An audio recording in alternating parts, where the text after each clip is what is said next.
Eminence. Go throw them knees up in the air.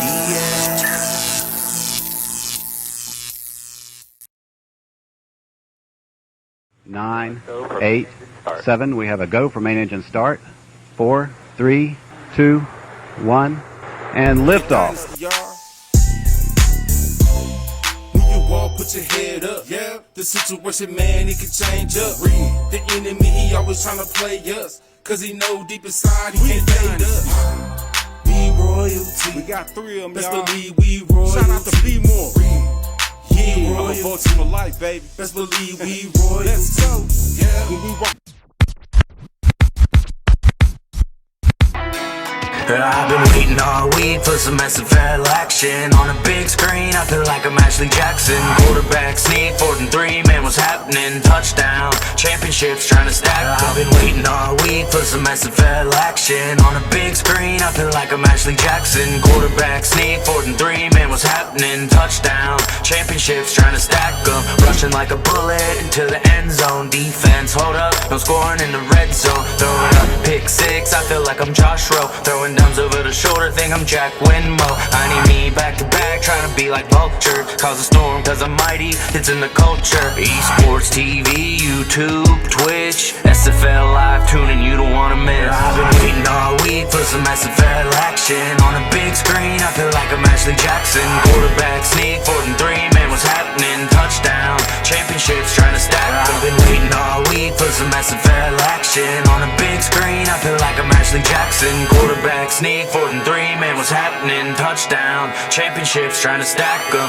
Next level like my entertainment. NXT on the stream, 8 p.m. on the beat. Catch me on the cam like I'm SFL commish. Yeah, you only got one chance, you can never miss. For the glory, revolution, feel my fury, cause I'm a legend out in Canton. And I'm... What is up, SFL Nation? And welcome back to SFL Night with A.J.Striker. Thank you so much for joining me today or tonight or whenever you decide to hit that play button or turn on that radio dial. Really appreciate it, y'all. And of course, I have my good friend here with me, Diggy. How are you? Good. Glad to be back for another one. Hey, man, I'm glad to have you back. But I will tell you something, man. Those push-ups, bro. There's no way you and I could do push-ups like racing. You'd beat me every time, bro. And the form was perfect. I was looking at Eddie. I was like, yours don't look like that. And I know mine didn't look like that. Everybody does them different. True. But, ignore the bone crack. Quit throwing the interception so I don't have to do it anymore. Hey, tell him to call the right place. But it's all good. But welcome back, man. Thank you for joining us this evening. We got some good stuff going on for you this evening. We're going to be doing week 2 breakdowns of a few games and where we right. We're doing our picks for week 3. Hot topic question of the evening will be from Top Kiefer and Indy. Should SFLm actually have apparel available for the rookies to buy in Spread Shop or any of the or Sector 6 stores? And then my 4th and goal interviews will feature Skippy Curtis over from the Carolina Skyhawks, Mickey Melillio, and Derek Meerkat over from the Minnesota Legends. I have Mike Churchill from DC Dragons, and I also have Siege Falco. So let's get from the Atlanta Swarm. So let's go ahead and get started. So week 2 goes as follows. The Atlanta Swarm took on the Florida Storm, where Atlanta won 37-27. I was actually wrong about this game. Fort Toros took on the Alamo City Artillery, and Alamo City won 27-45. I was wrong about this game too. Started off on the wrong foot. Although Louisiana Revolution taking on the Sioux Falls Sparrows, I said that Sioux Falls was going to win, and they did. 30-21. I was again right about this game. The Arizona Scorpions took on the Denver Nightwings, where Arizona won in a very tight game. 31-28. I was right about this one. Indianapolis Ramblers took on the Tulsa Desperados, and Tulsa won 27-24. I was wrong about this game. Minnesota Legends took on the Los Angeles Vikings, where Minnesota won 38-27. I was right about that one. Queen City took on the San Diego Mavericks, and San Diego won 42-20. I was right about that game. Jacksonville Kings took on the Portland Fleet, where I was wrong about the outcome because Jacksonville won 38-17. Motor City V8s took on the Canton Classics, where Canton won in a big way, 24-13. I was right about that game. Vancouver Legion took on the Seattle Nemesis, where Vancouver won 34-16. I was wrong about that one. Baltimore Vultures battled the Mexico City Aztecs, where Baltimore won 34-20. I was right about that one. The DC Dragons took on the Houston Headhunters. DC won 27-24. I was right about that one. And last game was the Carolina Skyhawks taking on the Charleston Predators, where Carolina won 26-16. And I was wrong about that game. All right. So, Diggy man, how do we do this week? Well, we tied, so 7 wins, 6 losses, but that's okay. There's a lot of season left. I mean, I guess great minds think alike, but I'm gonna wind up winning at the end of the day. So, well, we had. I'd have to look at it. We had quite a few that we kind of picked opposite of, and they just canceled each other out. But there was a lot of close games this week. So it really was. Tell me about something that actually caught your eye. My one I did. First, I'll go over Carolina and Charleston. Real quick on that one. Shout out to Cam and Paul Sharp doing a great job on the pre-show, as well as Chris Curtis and Tyler Falk for the halftime show. It was a good job by all those guys. So to the game, Charleston, looked good starting out with a 3-and-out. But like I said, Carolina has that fight in them, and they got it 14-3. Charleston's defense was keeping them in it, and got an interception, giving the offense of Charleston a shot to close the gap, which they did, and it was a great pass over the middle to make it 14-10. After that, Charleston's offense struggled to find a little chemistry there, and Carolina was able to close out the half, with 20-10 being the score. But to open up the second, Carolina came out strong, forcing a punt. Charleston's defense stepped up, forcing Carolina to take a field goal. Charleston's offense just couldn't get that little extra to keep the ball moving and convert on those third downs. But their defense did a great job stepping up. Special teams did a great job as well with some great punts. But they missed that field goal, which kind of sealed the deal there. And they were able to get a touchdown towards the end of the game, but the game still ended up being 26-16. But like I said, it was a good defensive job on both teams, so it was a good game. Indeed, watch that game. It was quite entertaining. It's good to see Carolina get over that hump too, that they have sometimes. But the theme for me this week and the picks that I chose was out for the survivor, right? Outwit, outlast, outplay. So Atlanta versus Florida. The Atlanta Swarm outwitted the Florida Storm in the eye, winning 37-27, finding a way to score early and often, and holding key player Charlie Boletsky to only 57 yards all game long. Atlanta had 136 yards passing, 263 yards rushing from BDG, of course, with 399 total. They held the ball 22 minutes, 7 seconds, 2 mistakes, scored their first points, 21 points, I should say, in the first quarter, 10 points in the second, and 6 points in the fourth quarters. Florida had 326 yards passing, 57 yards rushing, 383 yards total, held the ball 21 minutes, 7 seconds, 4 mistakes, and scored a field goal in the second and third quarters, and then 21 points in the fourth quarter. So player of the game was BDG Hollywood, 30 attempts, 262 yards, 3 touchdowns, and he averaged about 9 yards per carry.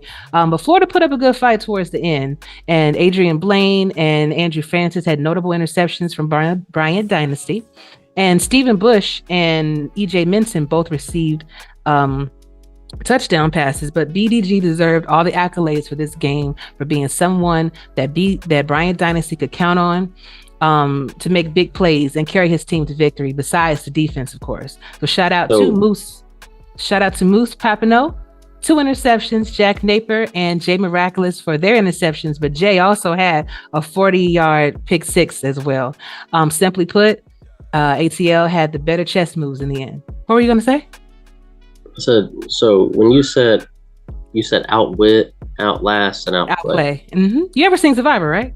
That's what happened to you because you picked Florida, right? So Atlanta. Yeah. Got you on that one. Yeah, exactly. Yeah, you know, that's crazy. I said prove me wrong, and they did. You know. Yeah. See, you gave him that energy. Who you got next? I did Baltimore and Mexico City. Baltimore's made a statement early in both of their games on the first play, opening up the season for that long bomb touchdown, and then starting out week 2 with a opening kickoff, return there for a touchdown. And congrats to Ivory Irving on that. The end of the first was 14-3 Baltimore. Baltimore's defenders were right on top of the pass. Could have had a couple interceptions, but Mexico had a good mix of run and pass in there. When the pass was defended tough, they went right back to the run. But there were some things.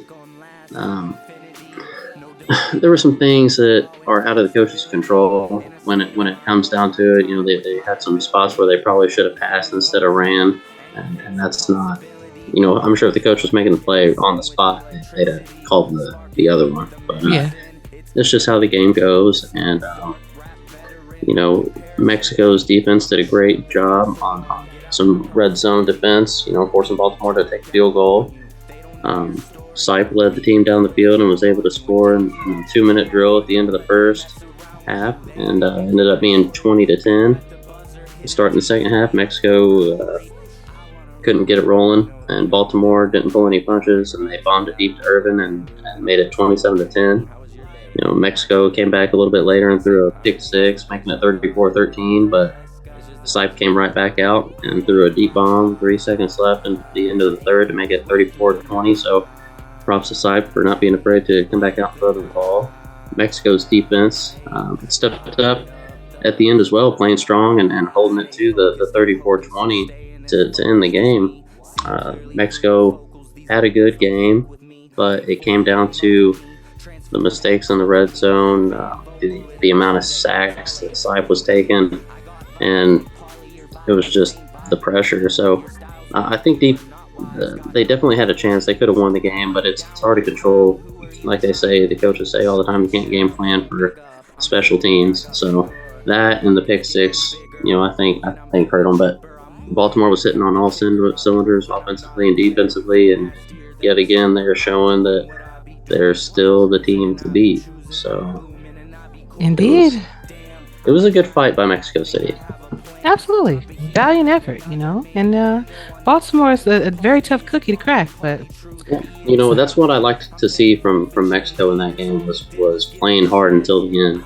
Yeah. So they weren't ever thinking they were out of it. That's a good thing too. Now, outplayed Minnesota versus LA. Minnesota Legends simply outplayed the LA Lycans, winning 38-27, particularly with the rushing game. Minnesota had 314 yards passing, 125 yards rushing for 139 total. The time of possession was only 19 minutes and 48 seconds, but they did have 2 mistakes. They scored in every quarter, 14 in the first. A touchdown in the first, 14 in the second, a touchdown in the third, and 10 points in the fourth quarter. LA had 324 yards passing, 75 yards rushing, 399 yards total. They held the ball for 23 minutes and 41 seconds, but they made 3 mistakes. LA scored, unfortunately, no points in the first quarter, 3 points in the second quarter, 10 points in the third, and 14 in the fourth quarter. Player of the game was Johnny Reno with 31 completions out of 35 attempts. Great. 314 yards, 5 touchdowns, and a quarterback rating of 143.6. All right, Minnesota. Johnny Reno had 5 passing interceptions to Buchanan Simons, Chris Comasag, Jason France, and 2 to Jay Taylor. Shout out to Cody Griffin and Derek Meerkat coming up with 3 interceptions between them. And Buster Johnson and Max Knight for both having a sack on Sully.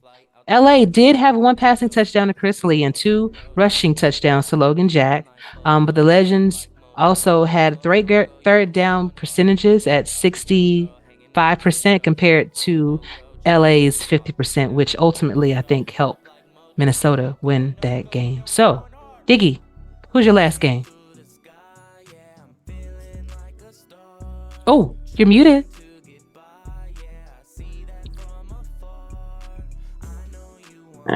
Okay, just a second here. Okay. All right, so the last game I did was Jacksonville and Portland. And, if you kind of take seasons past and overlook this game, you missed out. It's still early, but I'm loving what I'm seeing from the Kings. It's a totally different team. It looks like O.J. Bruin has really found a good home there in Jacksonville. So, hang on just a second. Sure.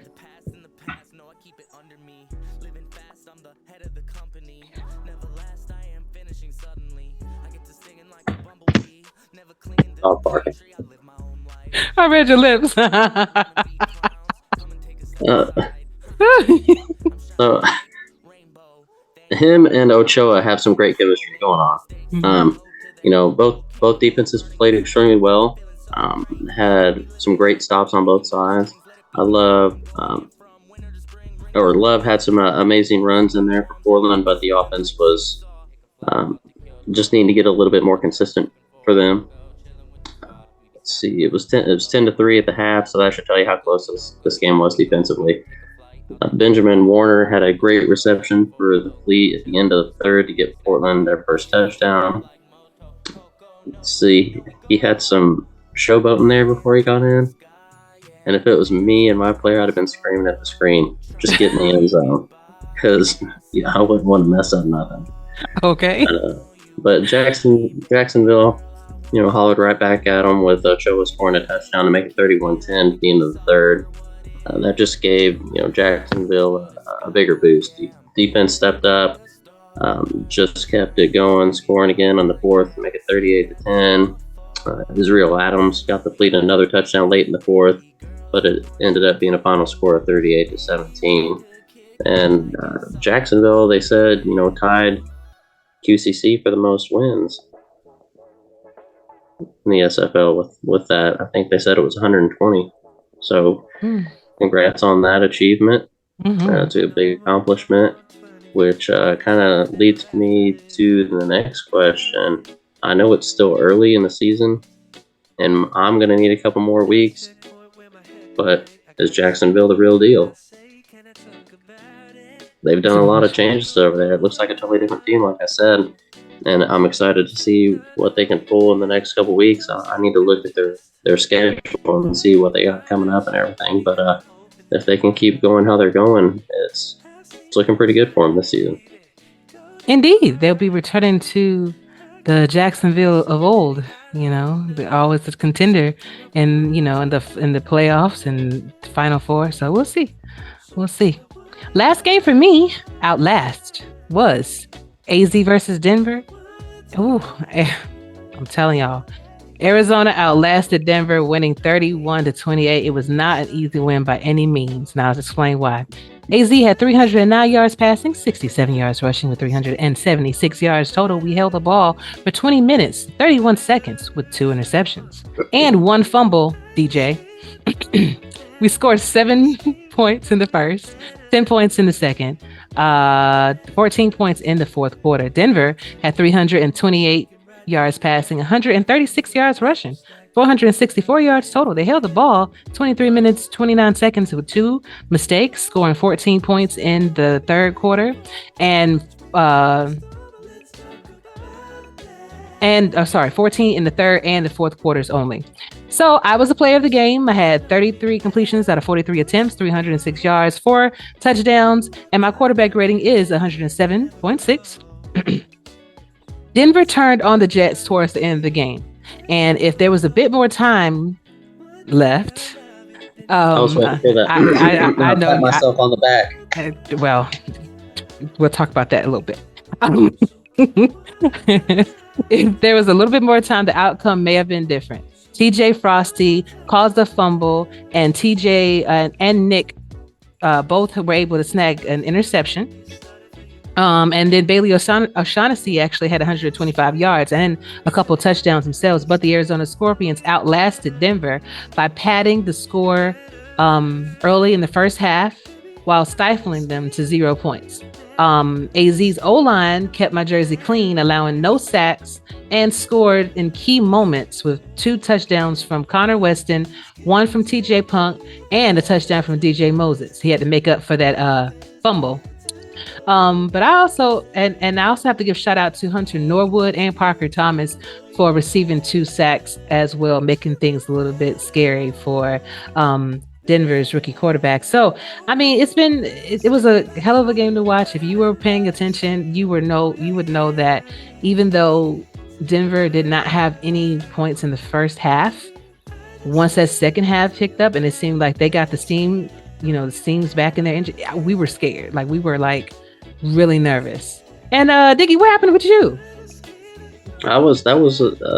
If we would have lost, that'd have been a tough couple of days, because I gave up 2 touchdowns in that game, even though that's probably the best tackling game I've had in my career so far. That's the best game I played, but it was still, I hold my player to a higher standard personally. So knowing I gave up those 2 touchdowns, one of them I was screaming, jump.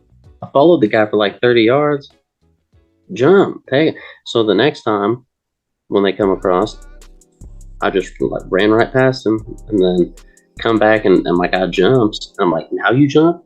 You jump at nobody? Now you jump? And they got a touchdown. So those 2 were on me, and I'm glad we won, even though I still kind of went silent for a day after that. But it's okay.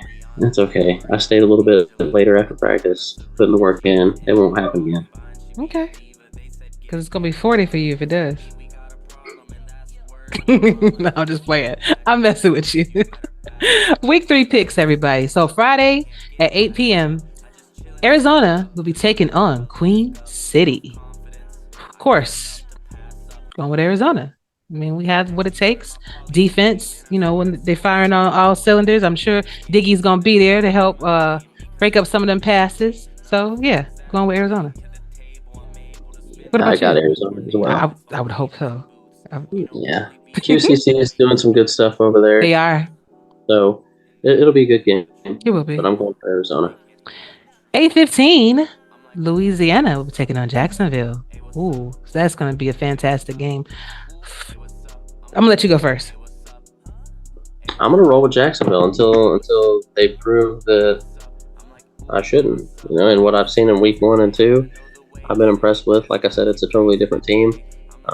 The management's done some good stuff over there, and the players already have some good chemistry, like I said. So that plus the fact that they're at home, I'm going Jacksonville. I think I'm going to agree with you.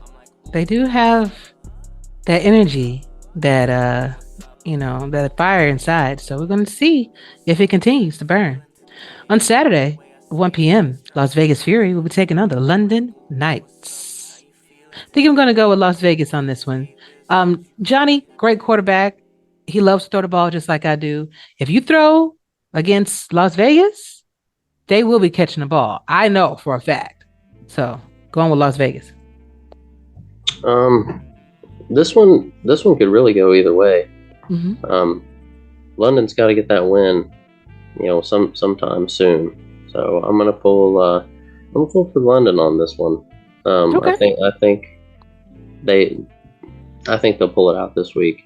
Las Vegas, I think they're 1-1, right? Yeah. Yeah, Las Vegas 1-1, London's 0-2. So yeah, I think London gets their first victory this week. Okay. All right. Seattle's nemesis will be taking on the Indianapolis Ramblers at 1:15 on Saturday. Diggy, who you got? I'm gonna go Indy at home. I know I pulled for Indy last week, but I'm gonna give them another one. Yeah, this is hard, but I'm going to go with Indianapolis too. Actually, now, so y'all don't think I'm trying to copy Diggy. I actually have all my stuff picked out. So he just happened, we just happened to be on the same page right now. But I don't know if that's going to continue. 6:30 p.m. Saturday, Canton will be taking on Denver. And I'm choosing Canton over Denver this week. I think Denver just got a little bit more work to do. And they're going to be scary. But Canton seems to be on a roll right now. So.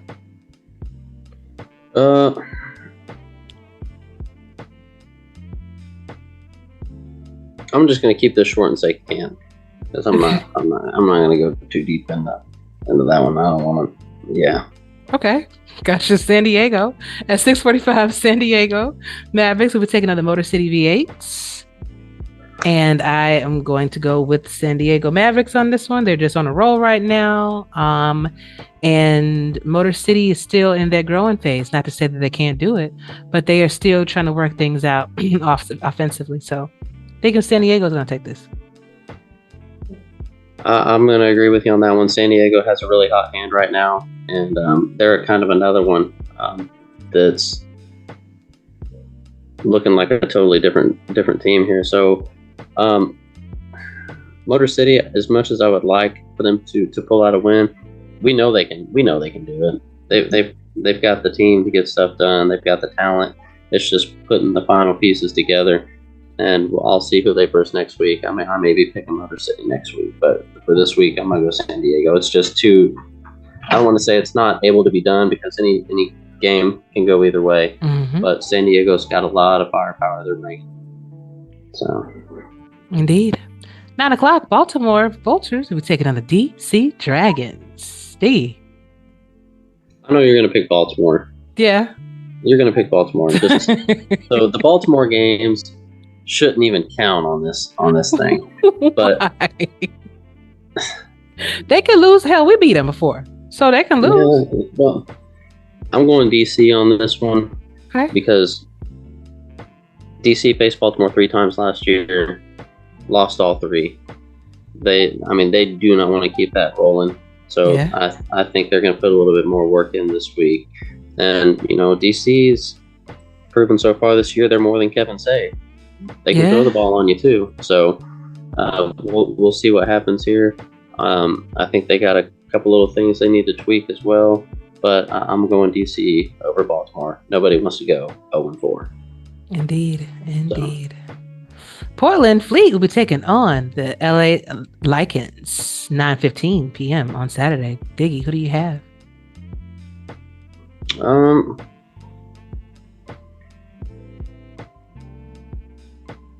I liked.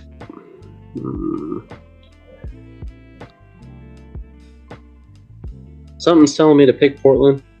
I'm going to go with Los Angeles. I'm going Los Angeles. Oh, okay. Well, since something told you to pick Portland and you didn't, I'm going to pick Portland then. Ha. And we're going to see if you were supposed to be right or wrong about that. I thought you already picked. I did. You picked Los Angeles? Portland. I picked Portland. I was hoping that you was going to say that. I figured you was going to pick LA. I don't know why, but I figured you was going to pick LA. But, so yeah, I went with Portland. I think that they got a good team over there. And I think that they, if they can get their running game established, like they were a beast running. Yeah, I think they can win this. Sunday, 6:30 p.m. Eastern, Charleston Predators will be taking on the Alamo City Artillery. Y'all gonna have to change that name. I kept telling Bo, y'all have to change that. But who do you have?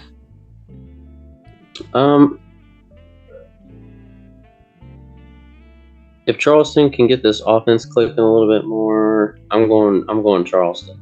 Okay. That defense is still. I think the defense is strong enough to get something done. So they've proven to me, defensively that they're still in it. So, they can stem the bleeding and provide opportunities for the offense to do something, but that offense has to get rolling. So I'm going Charleston. Great points. I'm just going to go with Alamo City on that one, though. I think that they have, like you said, Charleston has a really good defense. Alamo has really good potential on offense. So we're just going to see which one wins out in this one.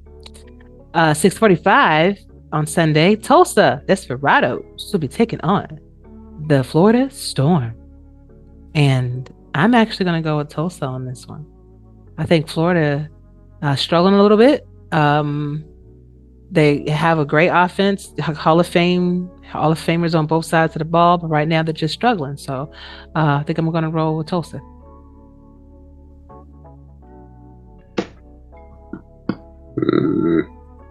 Did I mess you up a little bit?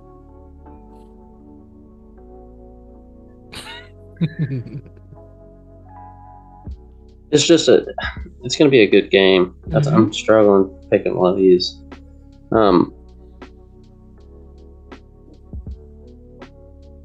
I don't know if Florida's kind of just hit that little slump that's just, something that's out of your hands. I mean, you've done everything right. You've put everything in that you wanted to put in. It's just not going your way. And sometimes that happens in here. And, you know what? I'm going to go Florida. Screw it. I'll go Florida. Okay. You can keep Tulsa. I will. 9:00 p.m. Eastern. Sioux Falls Sparrows will be taking on the Minnesota Legends. Ooh, good game. I think Minnesota's Legends are on a roll right now, so I'm just going to roll with Minnesota. Their defense is absolutely scary. I'm going to go Minnesota as well. What they did in their first season and being able to take it up to the playoffs, the upper management's up there doing what they need done, and the scouts are doing their job. So with the amount of retention they had, I wouldn't expect anything less than them kind of rolling back into it. And with the start they've had so far, it's looking pretty good for them. So I say they keep that going, and Minnesota comes out. I think it'll be a closer game than they've been having now. So I'll say that. Okay. 9:15 p.m. Eastern, the Atlanta Swarm will be taking on the Vancouver Legion. I'm gonna let you go first. You're taking Atlanta. I'm taking Atlanta. I'm taking Atlanta right now. Yeah. Me too. Yeah, they balled out, man. When I see them play like that, when I see them play like that, they remind me of the old days. So they out to get something. Monday night, 7 p.m. Eastern, Mexico City will take on the Houston Headhunters. I was just getting ready to mess up. Diggy, who do you have?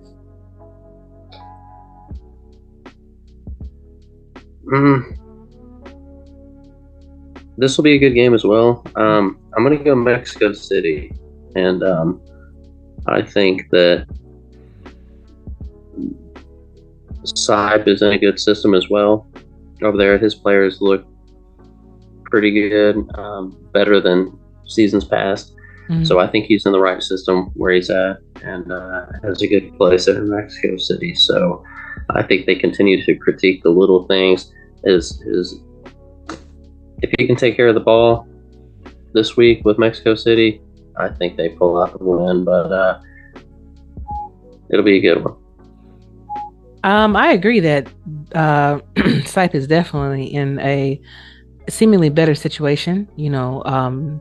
Looks like he's been being utilized a little bit better than he was when he was at the Kings. However, I'm not. I think Houston is really mad right now. I think Houston is going to be playing with some fire under their belts, because I don't think that they've won the game yet, have they? I have to look. I don't think they have. Well, while you're looking, I don't think that they have. And I think that when Damon, puts everything, his full concentration into something, they can really, really make a difference. So I'm thinking that Houston is going to probably pull this out, not by much, maybe by 3 points or a touchdown. I think that's what it was. Both of their losses. Both of their losses have been by 3 points. They've had close games because they lost in that overtime game to DC, which was another game I was going to say was a great game to watch if you didn't go back and watch that overtime game with them DC. So, definitely. Both of their games have been 3 point losses. So they're in it. They're in it. I think that they're going to push it over the top this time. We're going to see about that. So you're Yeah, I'm thinking Houston. Yeah. Fort Worth Toros and Carolina are on a bye this week, so we're gonna see how well we did or how much we sucked. And we'll let you know that next week. So, hot topic question from Top Kiefer, number 4, Indianapolis kicker, writes, any chance that we can get an opportunity to buy swag, as he put it, from our SFLm for our SFLm teams? I was thinking at minimum a good quality decal like those used on SFL mini helmets.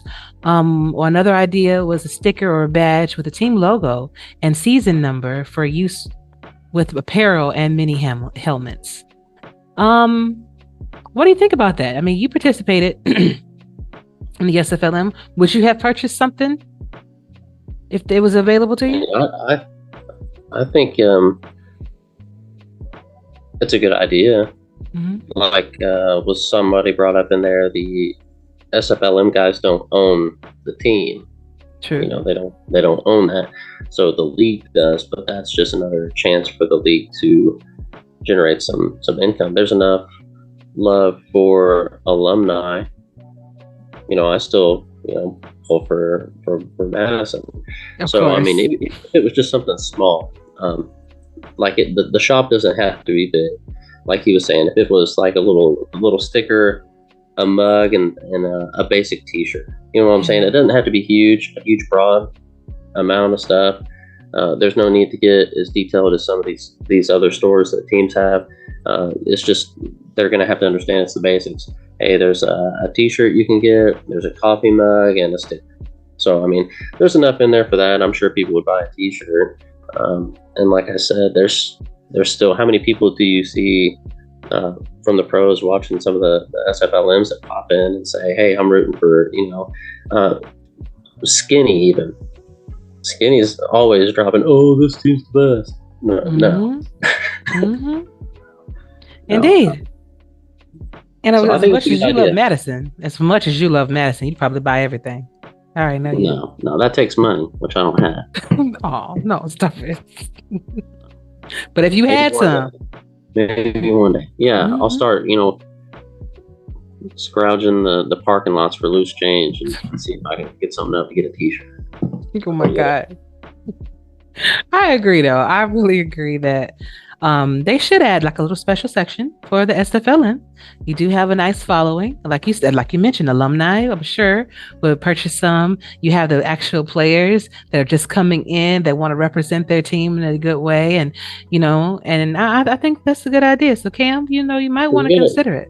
You also got to look at a lot of the fan base that we have here is from the South. And you already know, previously living in the Atlanta area, college sports are big around here. So we don't have college teams. So this is our college teams. The SFLM, we don't need to have Tennessee or Texas or the Ohio State or none of this stuff.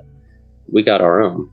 And those are our teams. And they still hold value to people when they go pro. I mean, everybody has to start somewhere unless you're, one of the people that play in the league that was playing prior to that, so they still go down there and watch it. Indeed. I wasn't a part of it, and I still watch it. I watch every game. Well, I have to report on them, but even still, it's interesting enough to see to watch the rookies grow and to have interesting conversations with them, see where their minds are, and all of that good stuff. So yeah, go ahead and hook that up, Cam. You'll have support, I promise. But guys, thank you for listening, and we are switching over to 4th and Goal interviews coming right up.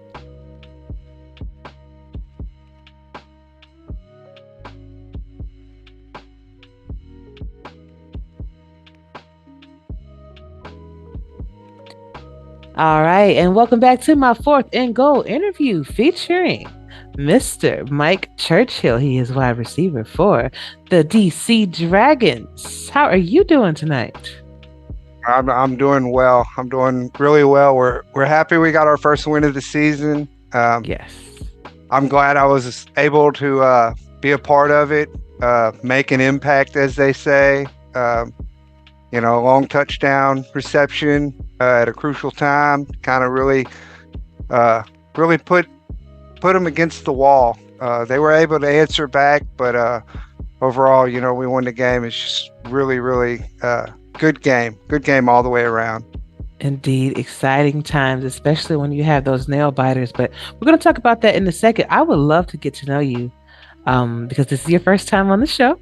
So, welcome, first off. And I wanted to ask, so what is your hometown, your age? If you feel like if you feel comfortable giving that, then that's fine. If not, I understand.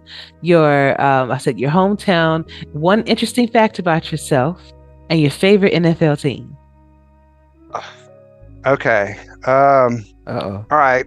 I'm 50 years old. I'm an empty nester. My youngest just went off to college. I live in Southeast Texas. My hometown is Bridge City, Texas. And what was it? An interesting fact? Yes. And your favorite NFL team. Okay. Well, I'm a college guy. So, hook 'em horns. I'm a Texas guy through and through. And, you know, for me, I'm just an average guy. I love football. Interesting fact, I've got 3 daughters, 2 both went to state in powerlifting, which was a really cool ride. They're both small, you know, statured girls, but they're just really strong. So, you know, when you tell people you raised a bunch of girls, they don't realize, you know, that they can squat 300 pounds. Mm-hmm. So that's an interesting fact. It's a little bit more about my girls, but there it is. I mean, they had to get that talent from somewhere, though. They had to get that strength from somewhere. I'm not sure it was me. I'm not 100% on that. So did you play sports before? Like when you were... Yeah. I grew up playing sports of Texas, Southeast Texas, so football. It's as they say, it's a religion down here. You grow up playing football. Played a little bit of basketball, but it was always football, you know. And graduated high school, played all up through high school. Just an average guy, you know, really an average player. Kind of got out of it, had some kids and stuff. And once my son, when he was born, I started kind of helping coach and stuff. And I really fell in love with, you know, not the physicality of the game, but, you know, the back and forth, the chess match, so to speak, you know. And I know, you know, I just fell in love with that. And, I just somehow, some way found my way to the league, and here I am, you know. Just couldn't be happier. I love it here. I am glad. I'm glad to hear that. And that was going to be my next question is, how did you even find the league in the first place? You know, you have maybe people bring in friends, you know, having friends bring you in, or some people are actually sitting at the bars and happen to see the game on television. So what's your story?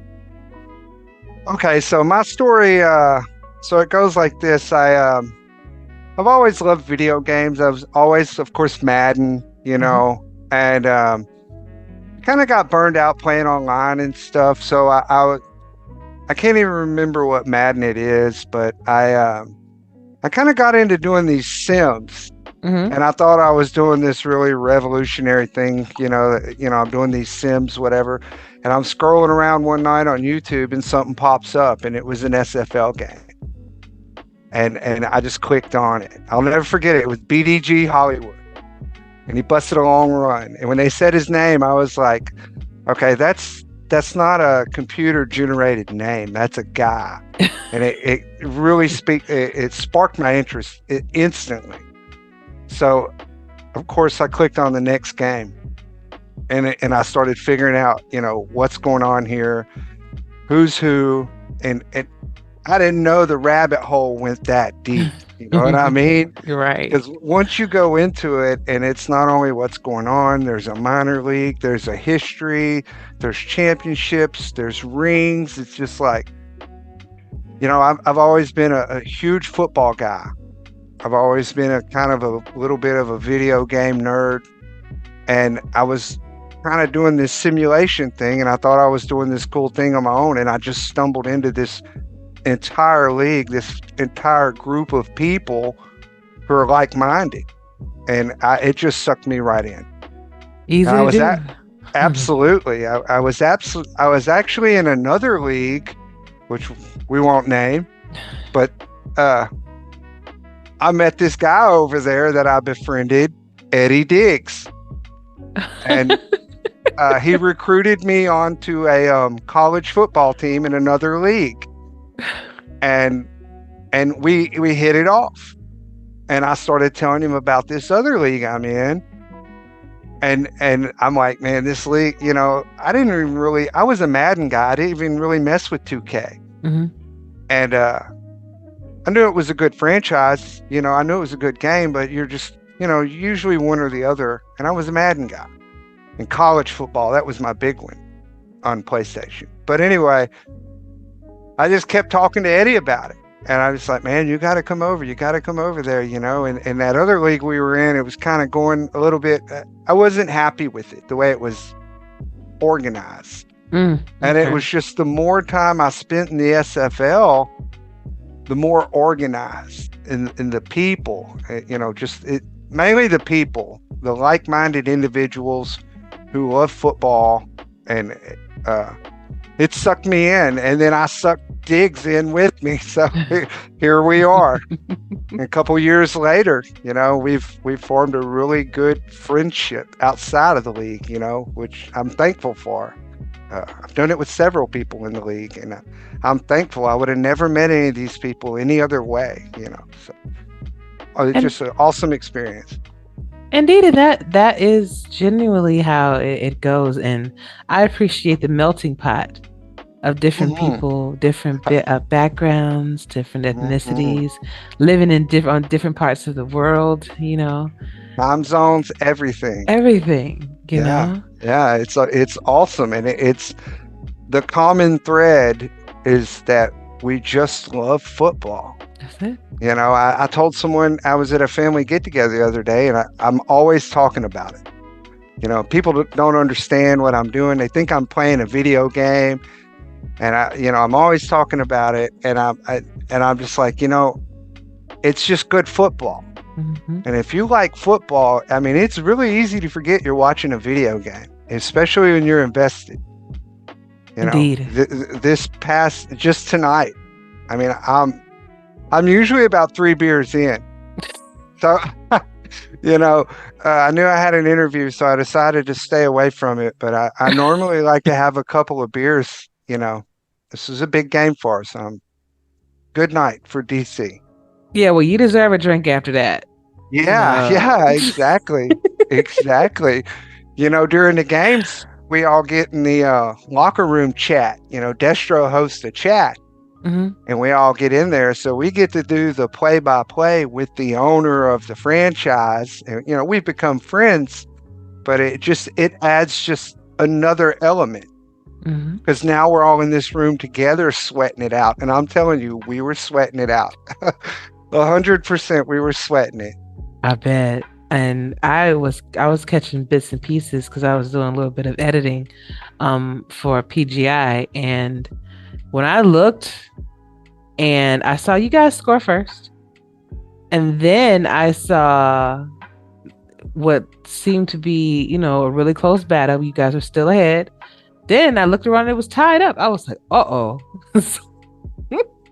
So I already know when it's tied up and you have a chance to go into overtime, it's like you definitely want to be on the winning side of that. But the anxiety is through the roof. And like for me, I never thought that I would feel that way. I guess because I have so much invested, my own player, my own team, everything like that. It's just, it's this, that much more emotional content that comes with it. And I think that's what you pay for. That's the reason why you stay, Absolutely. Anybody that knows me, people I work with, I've got DC stuff on my desk at work. I'm the guy who talks about it around the water cooler. I'm that guy. Love it. So how did it feel when DC drafted? Were you drafted? You were drafted, right? Yeah.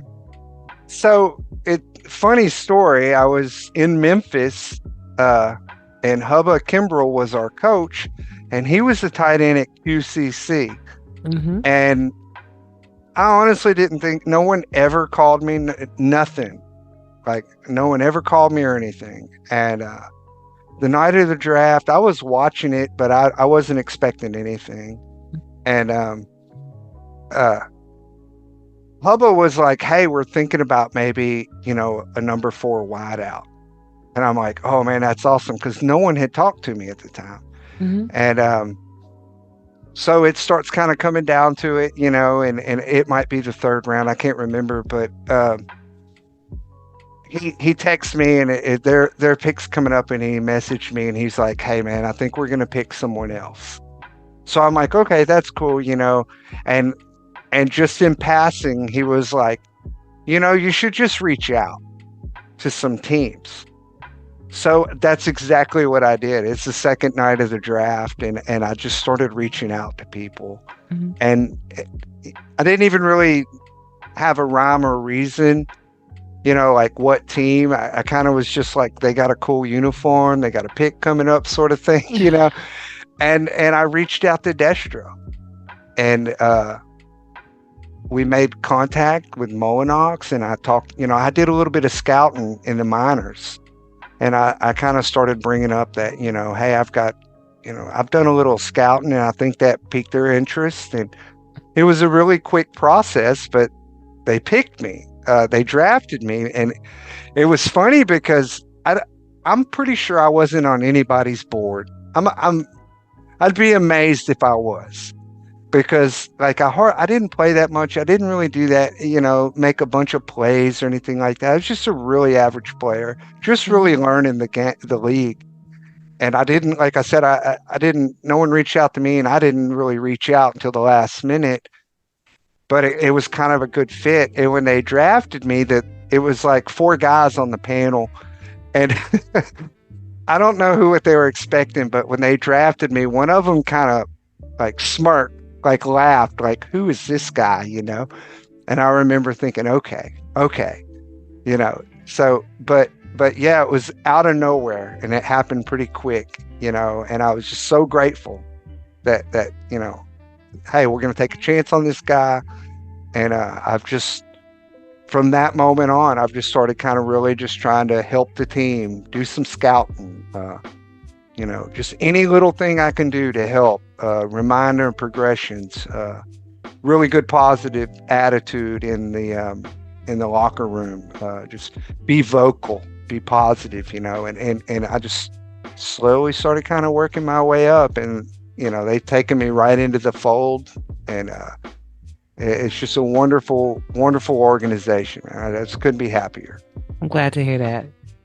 I'm really glad to hear that. And, you never know how that draft thing goes.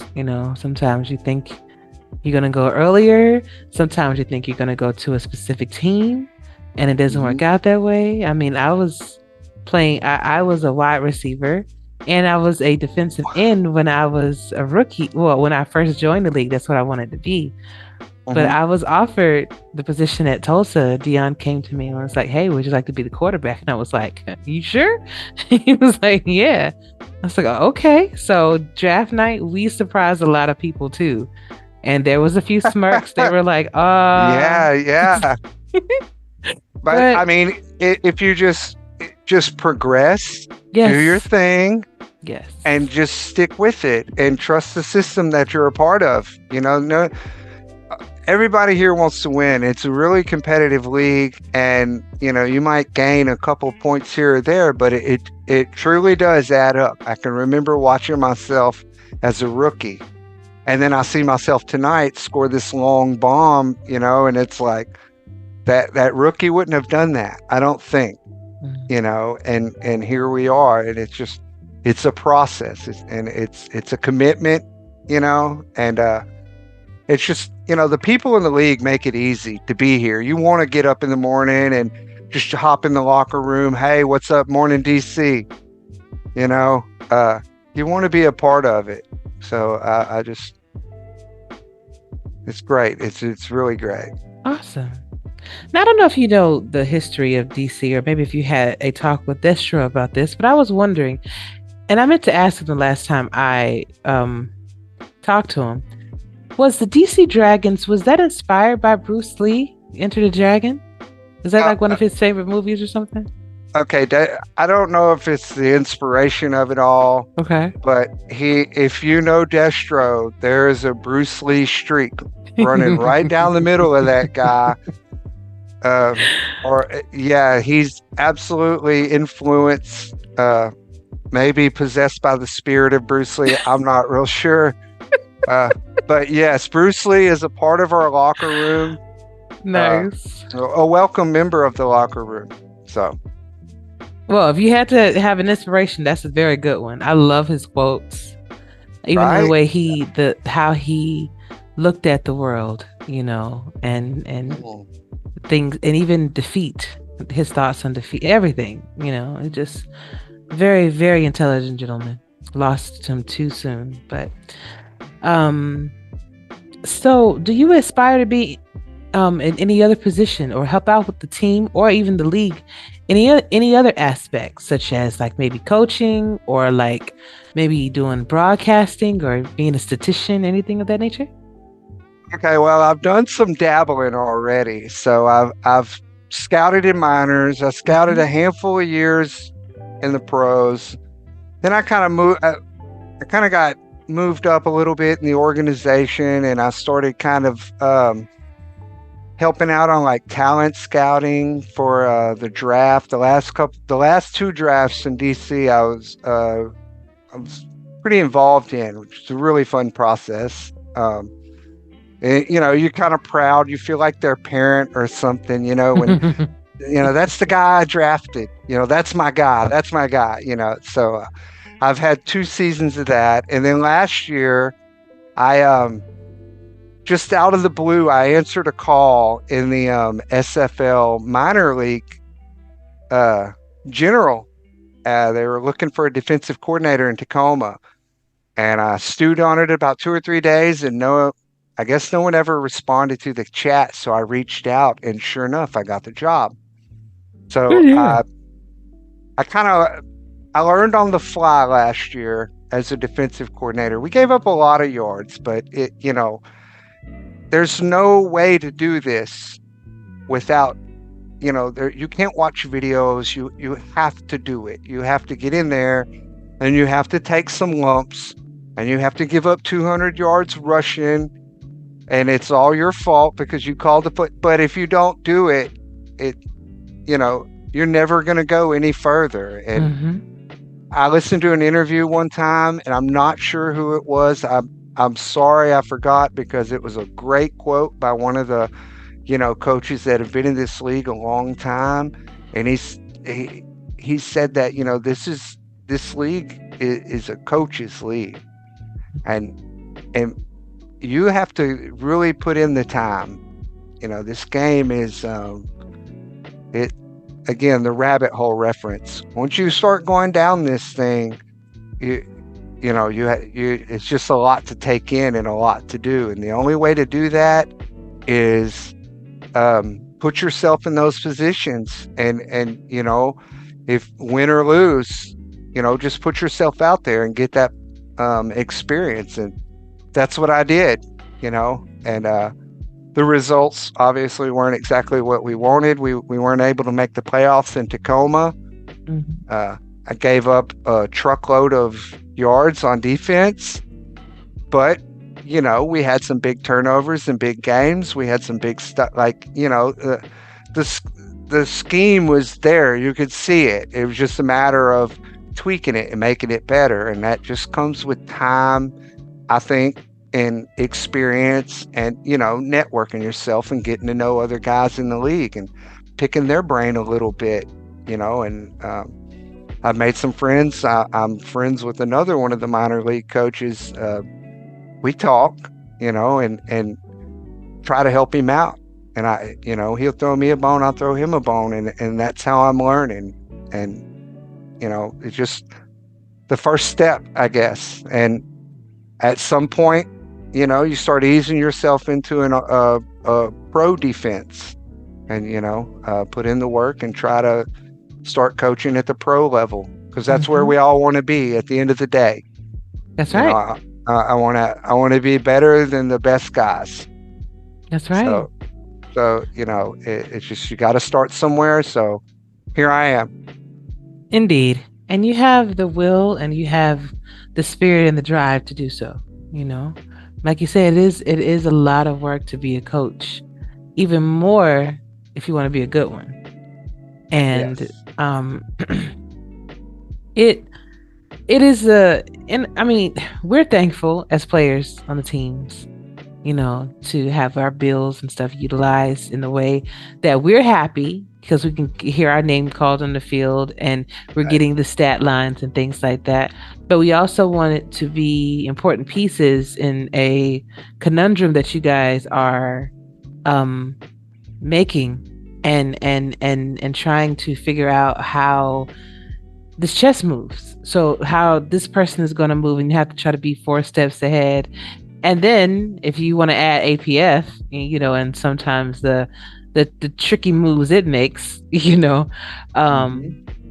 know what to really prepare for. But I think that is the beauty of it. And I think that if you're going to be a coach, I think you definitely have to be prepared for anything, or at least try to be. So I wish you the best. And I really hope that you continue to learn and continue to grow and do more and more, and make the league in the image that you see for yourself. If you want to be GM one day, if you want to be head coach one day, hell, if you even want to be an owner, that's something. I just want you to be able to have the experience that you want ultimately, because that's the reason why you stay. So, but absolutely. I have a couple questions for you, because I know it's a little late, but you're good.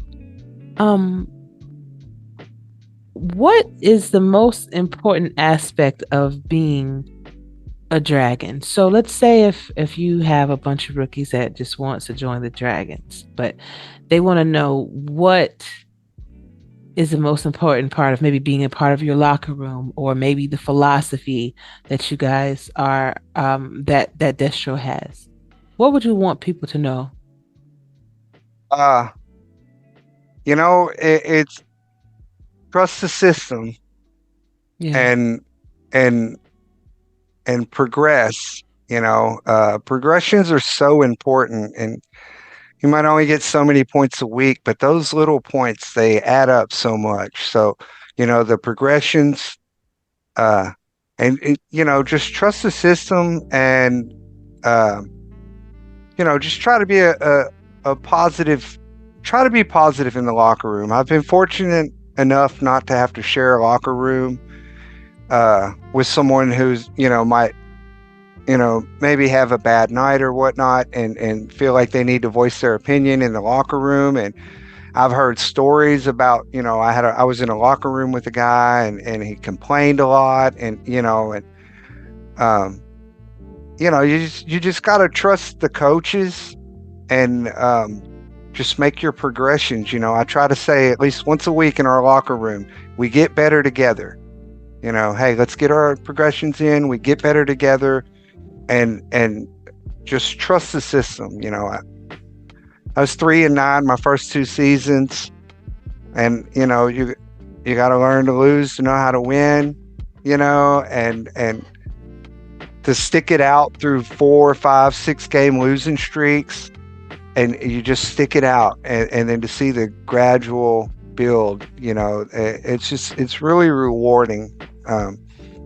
And another bit of advice would be, maybe sometimes the grass isn't always greener. So a lot of people, I don't know, with the shift in the expansion, and then for whatever reason this year, there was a lot of moving around in free agency and everything. And, you always wish the best for everybody. I've never had ill will. I've never had even a bad run-in with anybody in the league, in any form, in Discord, YouTube, Twitch, you name it.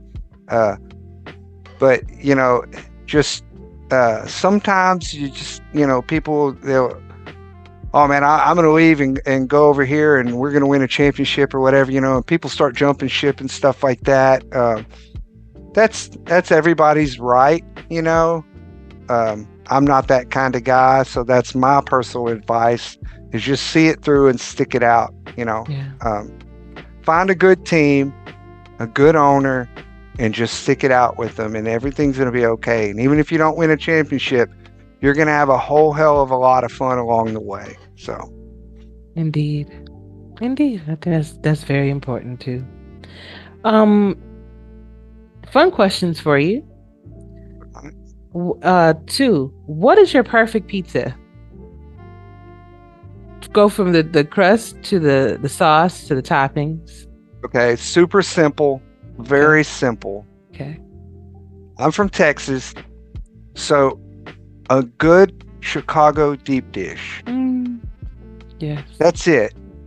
That's all I want. And you can't get it, or you get these poor knockoffs of a good Chicago deep dish. So it doesn't matter who makes it, as long as it's authentic and it's good. Yes. I'm pretty simple on that. There is nothing like a good Chicago deep dish, and nothing. That's a meal. Like literally 2 slices. You will not, if you get to 2, you will be full. There's no room for anything else. So. Yeah. As you get older, you can't eat pizza like you used to. I can remember my brothers and my mom would buy 2 large pizzas and we would just mow right through them. Mm-hmm. And now it's like me and my wife will split 1 large and there'll be leftovers, Absolutely. 2 slices each and we're done. Exactly. So if it's a slice of Chicago style, then it's only 1 slice. We're good to go. But I can't get one down here, so I'm always crying about it. I don't know if they ship them. I mean, they may be expensive though, especially with the prices of food and everything else nowadays. It's probably right, really expensive. But I'm about 2 hours from Houston, so if it come down to it and I needed it that bad, I guess maybe I could find one in Houston. They got a little bit of everything in Houston. So. Indeed. No, when we had our convention in Houston, that was a great time, and that is not something that we considered. Although different states do have their, like you said, unfortunately, some knockoffs, but some of them are authentic, Giordano's and things like that. So, especially, I think there's one in Florida.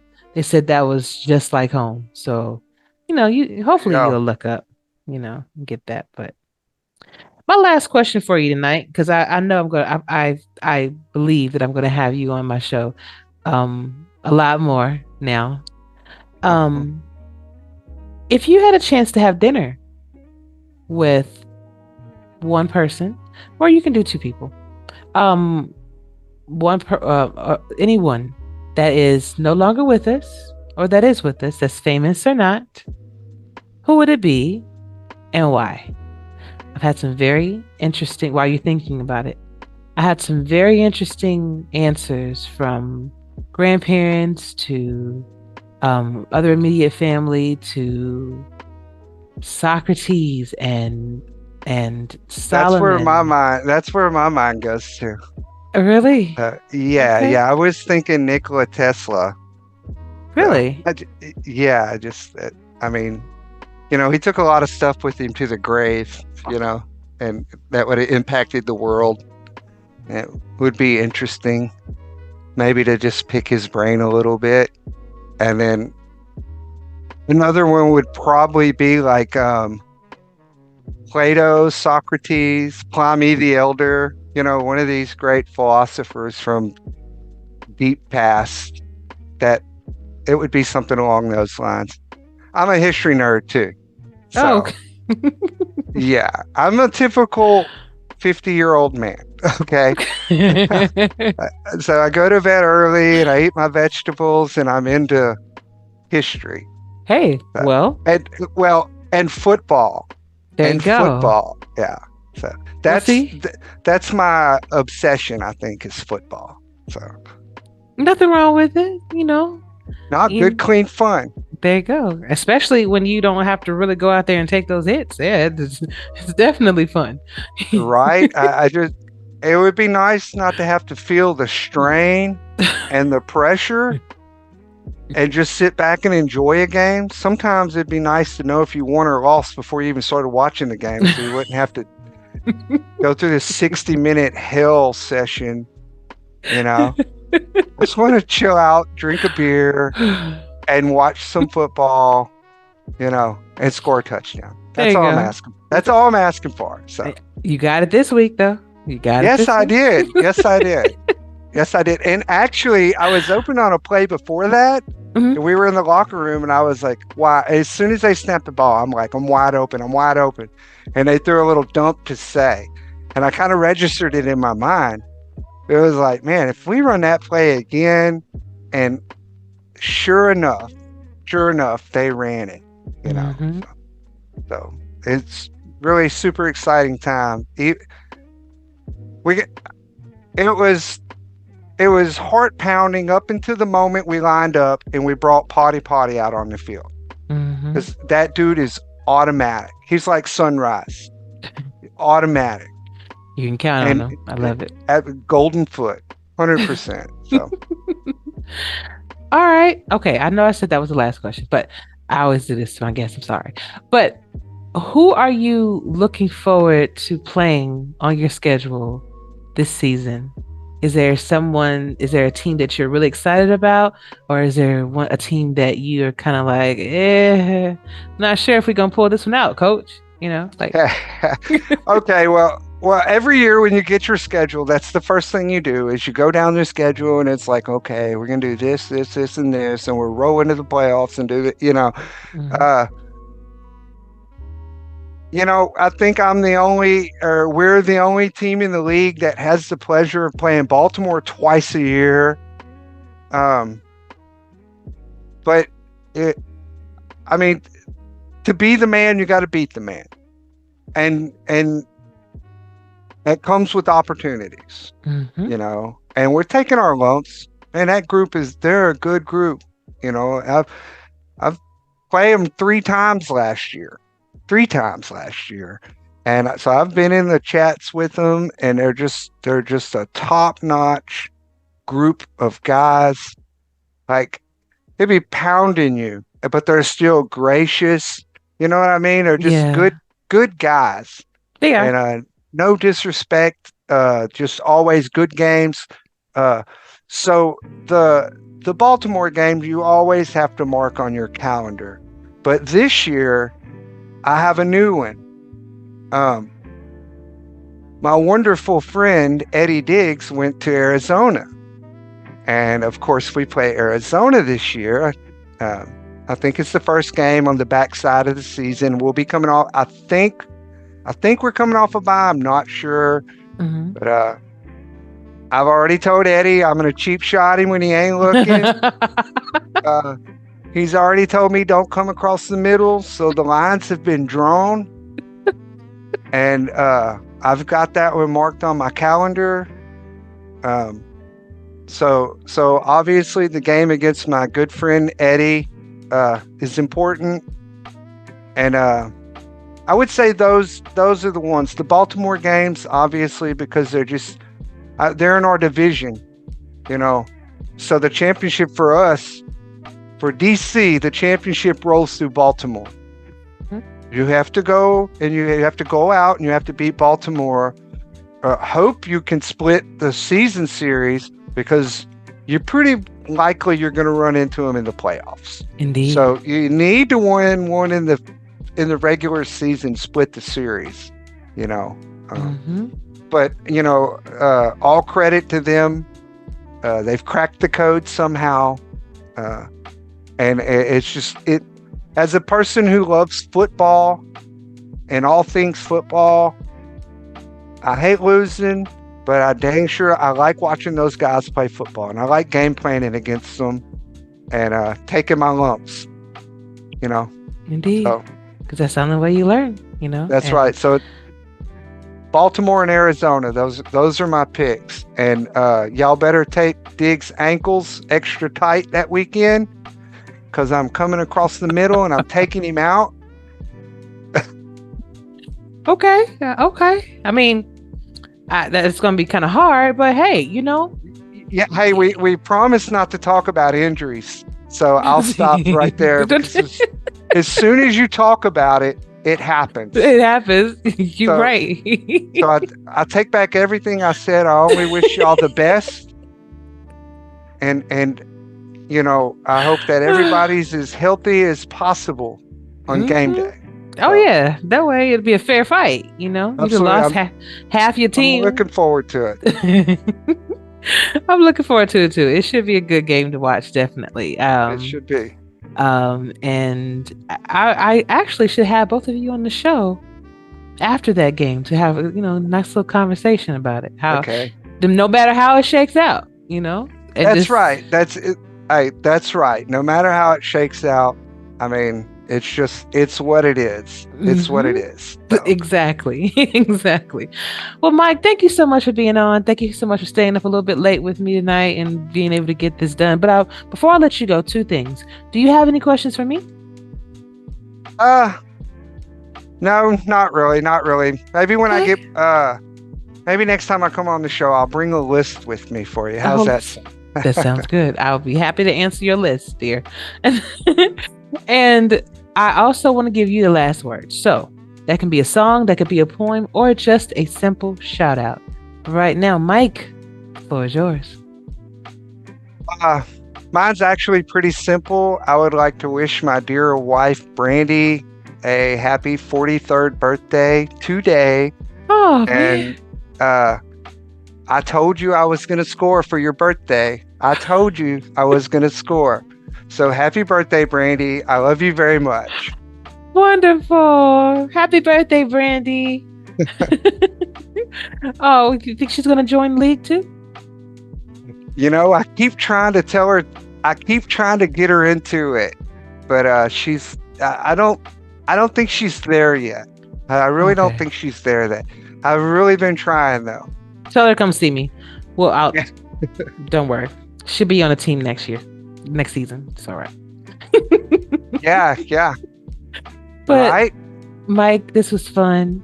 Please come back whenever you want to, even if it's before our game together. You're definitely welcome to come back and hang out with me. I appreciate your time. Absolutely. It was wonderful being here. Thanks for having me. You're very welcome, and good luck. Go DC. Let's go. All right. Have a nice evening. You too. Bye-bye. Bye-bye.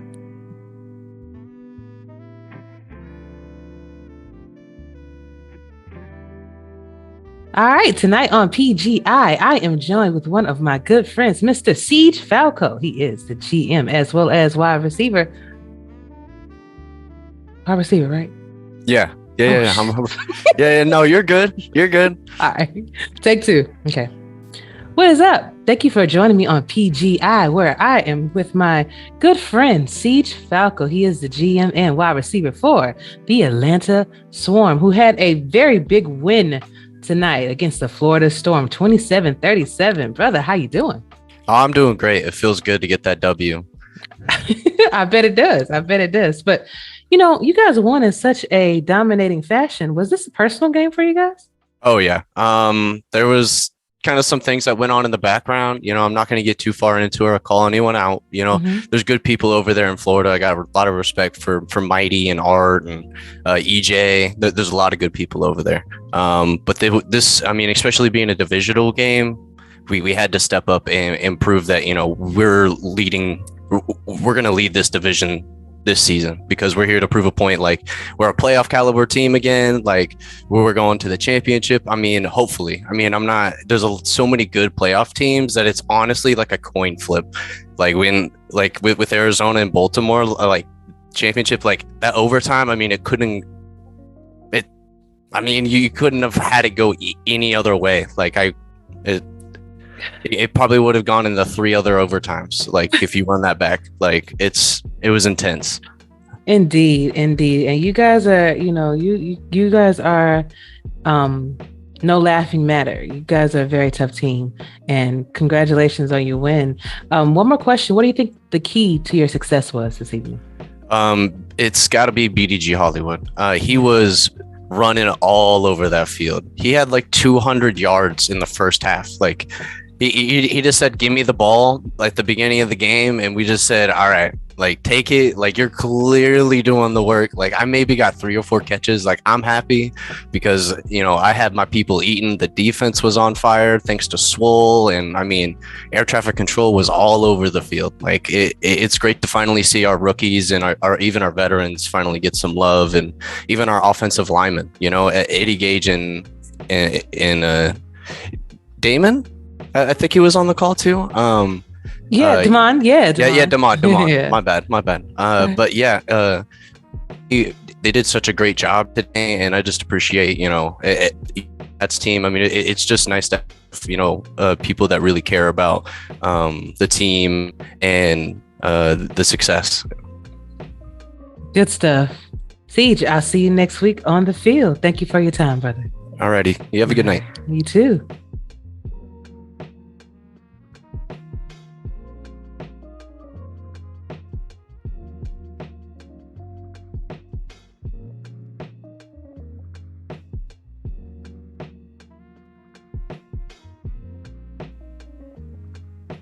What is up, SFL Nation? And we are back with another 4th and Goal interview featuring 2 of my good friends. And I actually haven't seen one of them in a long time, but I'm glad he's here.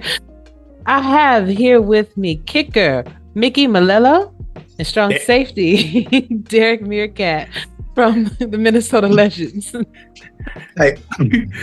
Good job, Ashley. I got to give you credit. You didn't need prompting on that one this time. I knew it. I knew I had to get it right. I had to at least try. Oh man, good to see you both. Good to see you too. And Derek, of course, I think the last time you were on the show, I was a rookie. Yeah. Right.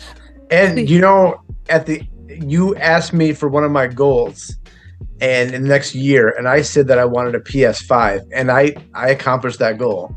Yes. So. Yes. See, that's what I'm talking about. You stuck to your guns and you got what you wanted. I did. You got to treat yourself sometimes, right? Man, I'm telling you, I need to learn how to do that, but that'll come.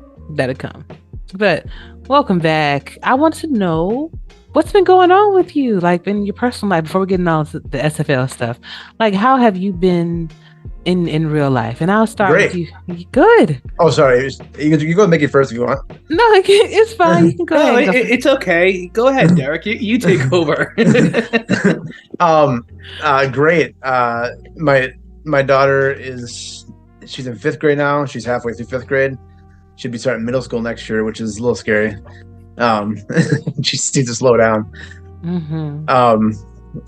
Doing good. Angela's doing good too. I mean, it's a big part of my life and my SFL life too. So, yeah, it's been good. Definitely been good here. Hey, and you accomplishing goals and everything. So yeah, of course it's good. That's good to hear. And you're right about them growing up so fast. I mean, my daughter's already in high school, and I remember I felt like I was just holding her in my arms just a little while ago. Yeah. So, yep. Gotta cherish those moments, man. Oh yeah. Hey, Vicky. Hi, Ashley. What's been going on with you, man? Well, I can't talk about kids since I don't have any, but yet, or none that I know of. But things are pretty status quo here. I mean, I'm doing everything that I was still with the emergency communications and doing educating there with them. And still, doing me. I'm traveling a lot. I actually leave on a cruise on Wednesday. So, I'm going to have to be sitting on the top deck next to the pool with a tropical drink in my hand as we play Sioux Falls next week. But yeah, everything's status quo with me. Everything's going great. And yeah, nothing to complain about. Nothing new on a home front for me. Hey, except you being one of top broadcasters in the league. I mean, I wouldn't say top broadcasters. I think so. I've still got a lot to learn. And actually, somebody who critiques me, I won't say harshly, but will honestly critique me is actually Derek. He actually, when he hears a call, he'll message me and say, "You did good. You're getting better. Work on this. Work on this." And I take his critique to heart, and I used it. Even this game, this week, I turned around and took something that he told me, and I used it towards the broadcast. Hey, I and that's good that you guys hold each other accountable in that regard. I mean, we were just doing some push-ups over there in Arizona because I threw 3 interceptions on week 1 and 2 this week. So that's 50 push-ups, So it's me, Eddie, and Diggy. We're literally over there doing push-ups, So I get it when you guys can hold each other accountable and only want to see, each other do better. But I think that's subjective too, because I do think that you are one of the top ones. I told you when you first got here that you already had that voice for it, like a captivating way of telling the story or calling the game, and you make people interested, and that's very important. I don't know if I could do it. I'll be ready to put people to sleep. And a lot of it has to do with who you're in the booth with too. Like I got lucky enough that Chad and I did a game together in the minors this past season, in season 6, and we realized that even though he's the owner of Indy and I'm a Minnesota Legend and we're rivals in the SFL, that we actually worked very well together, and we were able to really have fun and have good banter and flow with the game. So we are trying to stay together as much as possible throughout the SFL season to keep that comfortability and being able to do the games together. So that's really, really our goal, is try to just do as many games together as possible, since we are having fun with each other in the broadcast booth. And that's important. And you can tell which pairings work, and you can tell which ones that kind of need work, whether they're talking over each other or, maybe one is talking a little bit more than the other. But from what I've heard, Mike Daggs does a really good job of pairing you guys up, and, keeping it, if one's more kind of soft spoken and, then they pairing with somebody that's kind of loud and vibrant, so you have that best of both worlds. So good job, man. I appreciate that. Thank you, Ashley. Anytime. But you guys have been doing fantastic this season. I mean, first of all, last season, you were the top expansion team to actually go far, to retain, to have a lot of good things going your way. And now, looking at this past game that you just took on the LA Lycans, I'm like, whoo. I mean, it was 38-27. That was the end game. But I mean, you guys, the defense and the offense worked extremely well together. I mean, the offense firing on all cylinders and taking advantage of those times when they did have the ball. Defense, creating turnovers, and like the matchups were kind of mismatched because y'all didn't even let them score any points until like 5 minutes and 50 seconds into the second quarter. Yeah, definitely looking at the box score, the end score, it didn't feel like that close of a game. Anybody that watched that game could see that.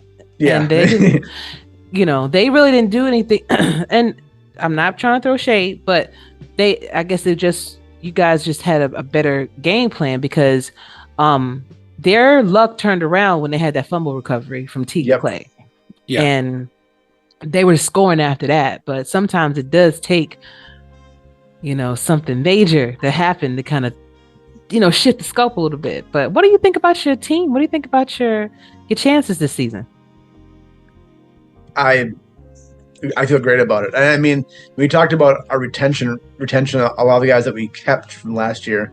I think that says a lot about our locker room and about our team in general. We have game nights. We're chatting all the time, and it's a really just great atmosphere in that locker room. And I think that really helps people want to stay, and it helps bring in more people that are going to help us. And I think that happened this year a little bit with Chris coming in, and I think this team's dangerous. Mm-hmm. Indeed. Yeah, and I echo everything that Derek just said. I mean, yeah, we retained most of our roster, and as you said about game nights and everything else, we really do have a brother and sisterhood in that locker room. I mean, Derek is probably more like a big brother than me, that he picks on me in the locker room. But like I said before, he'll message me later and just about the broadcast and said, good job, this, or even, last year when I missed a field goal in the voice chat, because we all get together usually on game days and we're talking with each other and cheering each other on and joking around. I missed a field goal and he was like, don't worry, brush it off. You'll be fine for the rest of the season. So it's like I have a whole bunch of big brothers and sisters. And again, we have jokes with each other too. So we're really a good family atmosphere. And that's probably one of the biggest strengths that we have and why we retained so many people from last year. I lovingly refer to him as Stupid Kicker. Yes, he does. He absolutely does. And so does Daniel. Yeah. Me and Daniel. Oh my gosh. And that's what I'm talking about. And I think that's one of the things that money can't buy, we pay for a subscription to be here, but in the grand scheme of things, you stay here because of the relationships that you build, and it's a good thing. And anytime that you can have those relationships, even with your opponents, Mickey, you mentioned something off air, that if you want to share, that's fine. If you don't, then I understand. But I don't know if it was broadcasted, but I think, just being able to have a nice conversation with one of your rivals and just be able to relate to them. I mean, you're still human. You still are cool. But. Oh, absolutely. Like, Chad, the owner of Indianapolis, is my broadcast partner, and we just have a great time. And on air and off air, we just have great conversations. We'll hop on together on Discord to prep for the game. We'll joke around. We'll figure out like some things to say. Today at the broadcast, he wound up complimenting the legend on how well we're doing this. Exactly.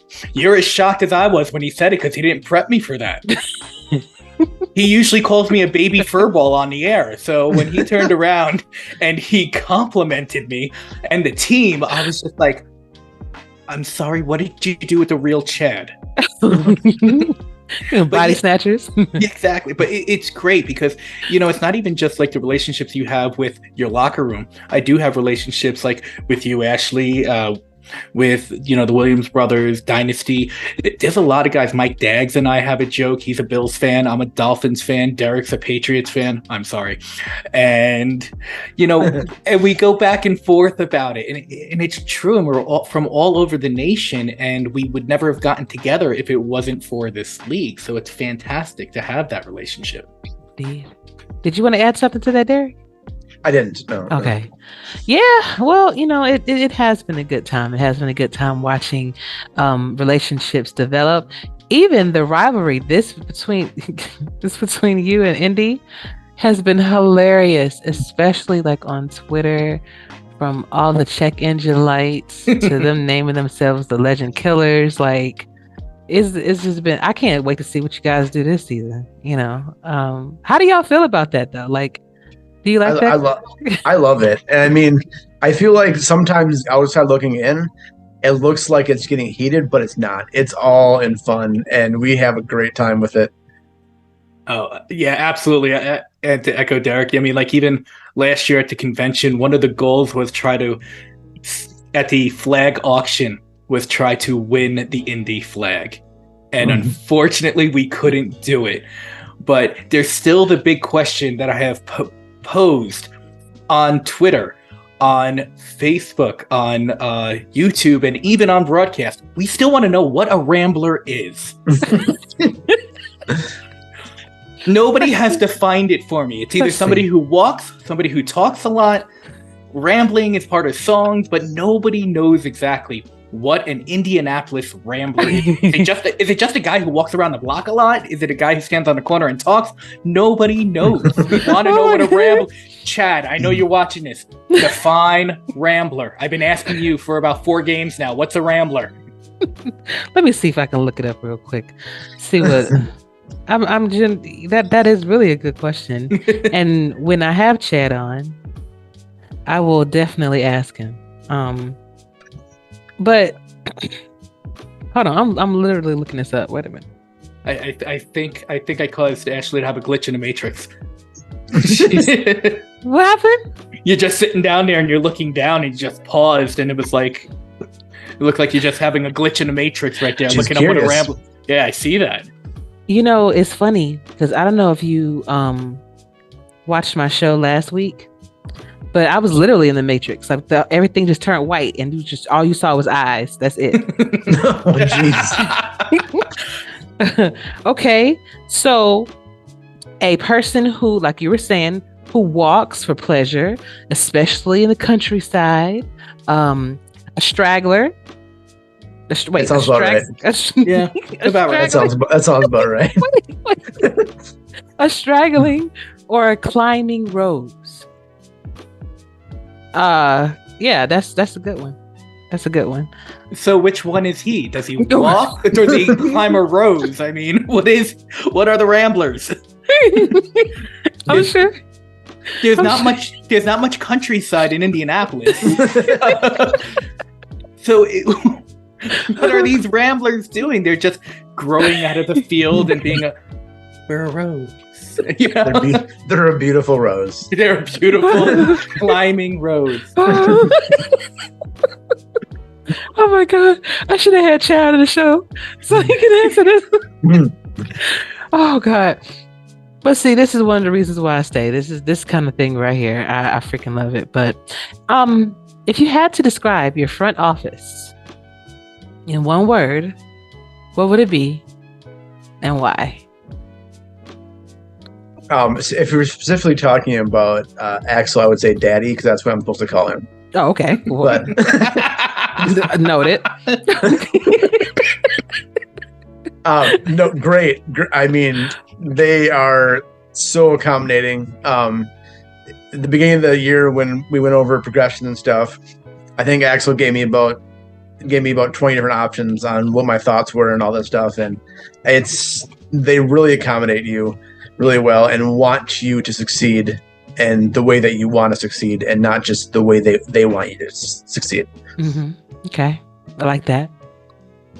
I can't say anything but good things about the front office from when I came in last season. I mean, it was, besides the relationships I had with everybody on the show, Derek, Johnny, Dan, and Axel, I didn't know BJ, I didn't know Jason, and when I came over, it was, I think you remember I was telling you how I was so worried about having that family atmosphere with the Adams and what the legend had, even though I did have a few relationships there, but it followed me over.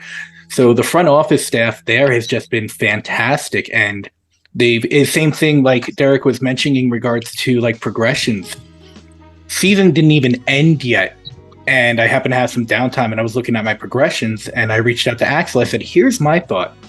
So he brought up 2 different spreadsheets and showed me what his thought process was opposed to my thought process, and showed it to me, and I was like, you're right, your thought process on how to make me succeed better and faster is your way and not my way. And that's why I have a lot of trust in everybody in the front office. Axel, BJ, Jason, Chris is his first time here, but he's doing a fantastic job with the team.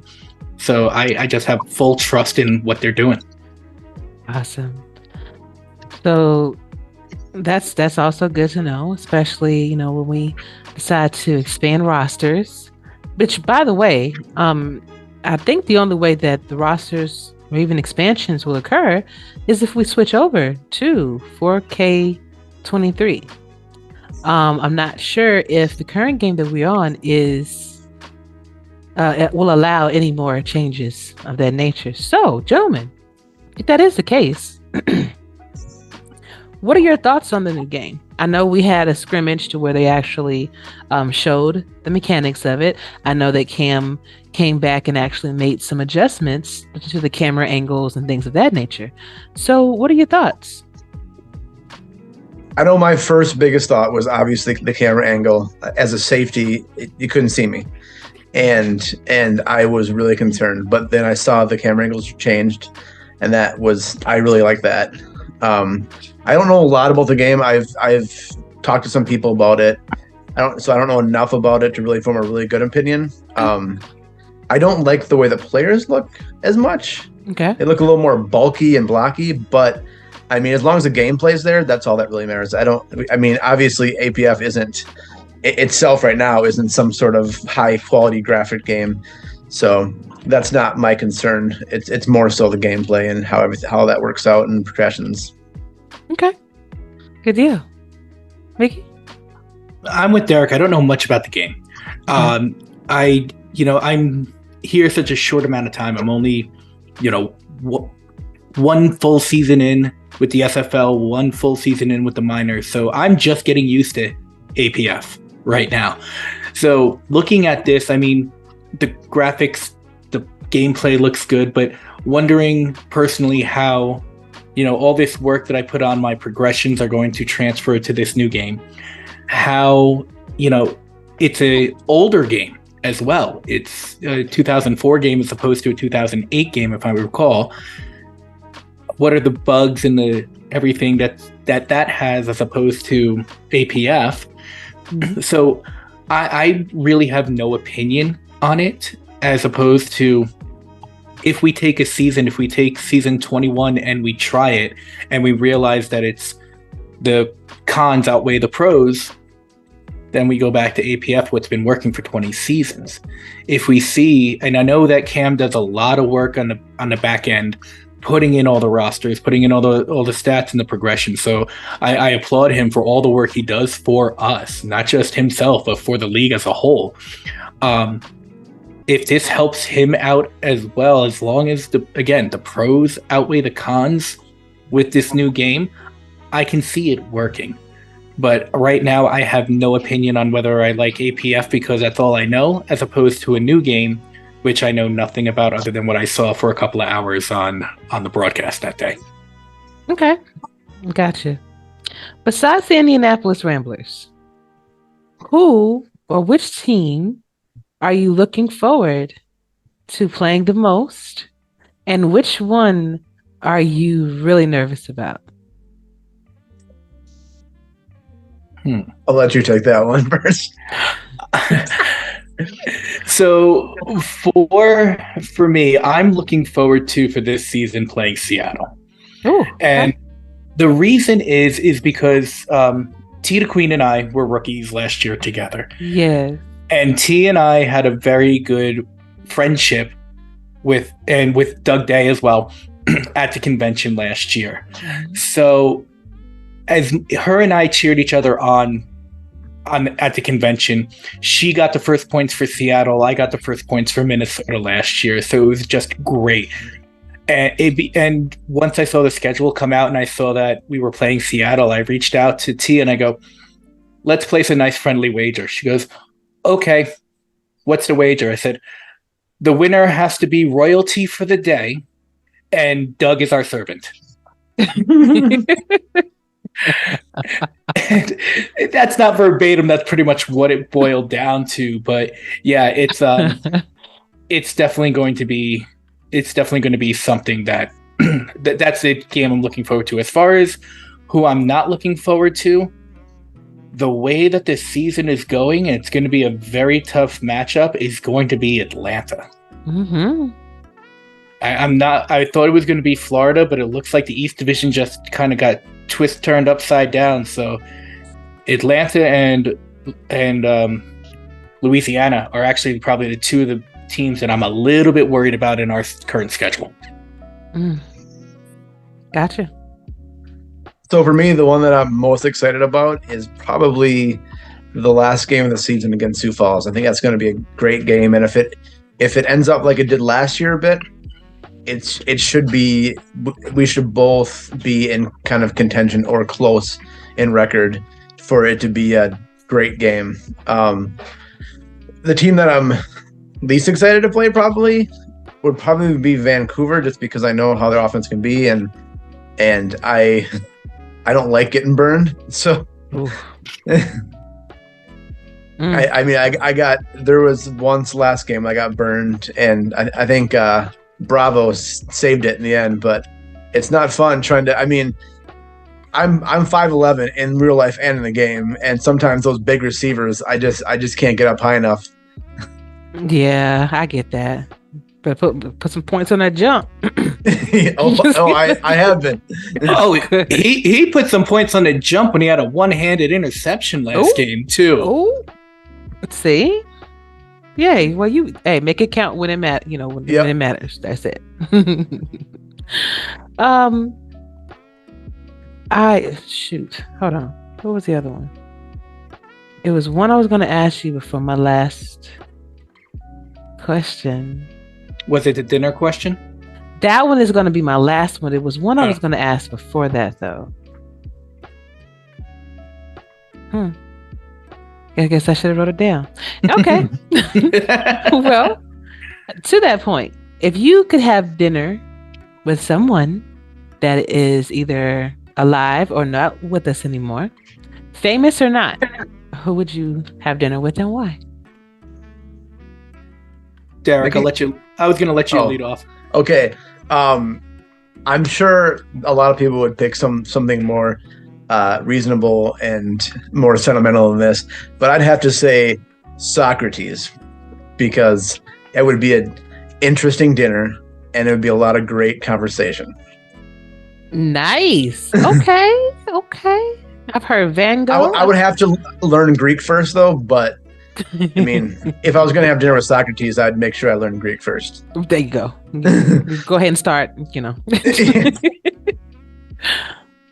was a good one, Derek. I like that one. Just make sure you know how to pronounce it gyro instead of gyro, so at least you don't offend him. Okay. For me, I've had a few things popped into my head. Thinking about my father, just to have another night with him. Mickey Mantle, who I was named after. Dan Marino, who's my favorite football player of all time. But I think it actually is going to have to be Robin Williams.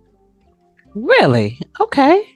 Why? So, my background in theater is mainly comedy, and specifically improv comedy. And Robin Williams was always that idol that I looked up to on his quick thinking, his one-liners. If you ever watch any of his interviews or his time on Whose Line Is It Anyway, he is the best improv comedian that there ever was. He could think of something off the top of his head, including a Martha Stewart episode where he was cooking a steak and he just made it hysterical. I think Martha Stewart got upset at him. But I think that would be the most hysterical and the most learned I would be in a dinner, learning from him about improv comedy and just his thought process and how he does things. He just has a fast thinking mind, and on top of it, with acting, you look at a couple of mainly he did comedy, but you look at things like Patch Adams, 1 Hour Photo, which was actually a thriller. It was. Good Will Hunting, which he won the Academy Award for. So he's not one type of comedic actor. He's actually very well rounded. So everybody knows him from Mork and Mindy or Mrs. Doubtfire, but he's so much more to him that, Robin Williams, I think, would be the person that I would want to have dinner with. Awesome answers. This has been a question that I've been getting some really different answers for, and it gives me a little bit of insight to your personality as well, I think. So good job, guys. I really like that. The question I was going to ask you before, now that I think about it, and then I'm going to let you go. How deep do you think that you guys are going to get into the playoffs this season? So go ahead, Derek. You got this. As a superstitious person, I hate to say, I've seen it way too much in sports where people go, "Oh, we're a Super Bowl team, or we're a deep playoff run team." But I think if we keep playing the way we're playing now, I think it's going to be hard to find a team that can beat us. Okay. I like the confidence. I do.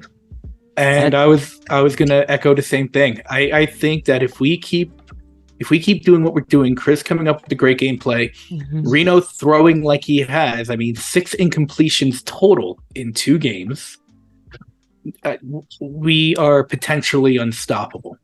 And I don't mean to sound egotistical about that, but it's just the past 2 games. We did not look like this last year.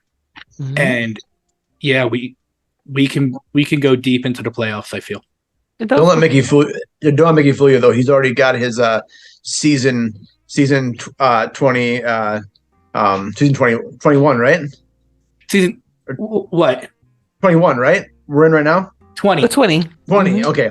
He has a season 20 champion tattoo, legend tattoo on his arm already. So don't let him fool you. Derek, I only told you it was on my arm. I don't want to really tell you where it is. It's a family show. So you can tell me off camera though. What is happening? Oh my God. Well, good luck, man. Good luck to before I let you go, did y'all have any questions for me? Good? Not that I can think of. Okay. What one team would you predict to win the season 20 championship, Ash? Oh, the Arizona Scorpions. If you couldn't pick the Arizona Scorpions. Oh, good. See, now that's how you. Okay. And see why we're teammates? Because he just follows me up and backs me up. Right. Of course, the go-to answer should be the Baltimore Vultures, right? And, the way they've been playing, as dominant as they are. The fact they have so many weapons. I don't know how many times I gotta say this. They have so many weapons that you literally have to have somebody on everybody. That's physically impossible.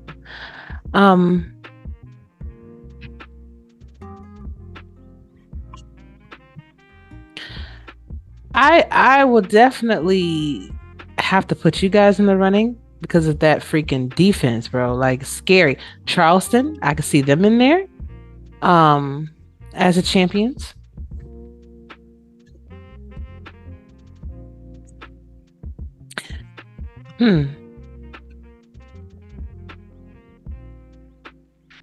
Yeah.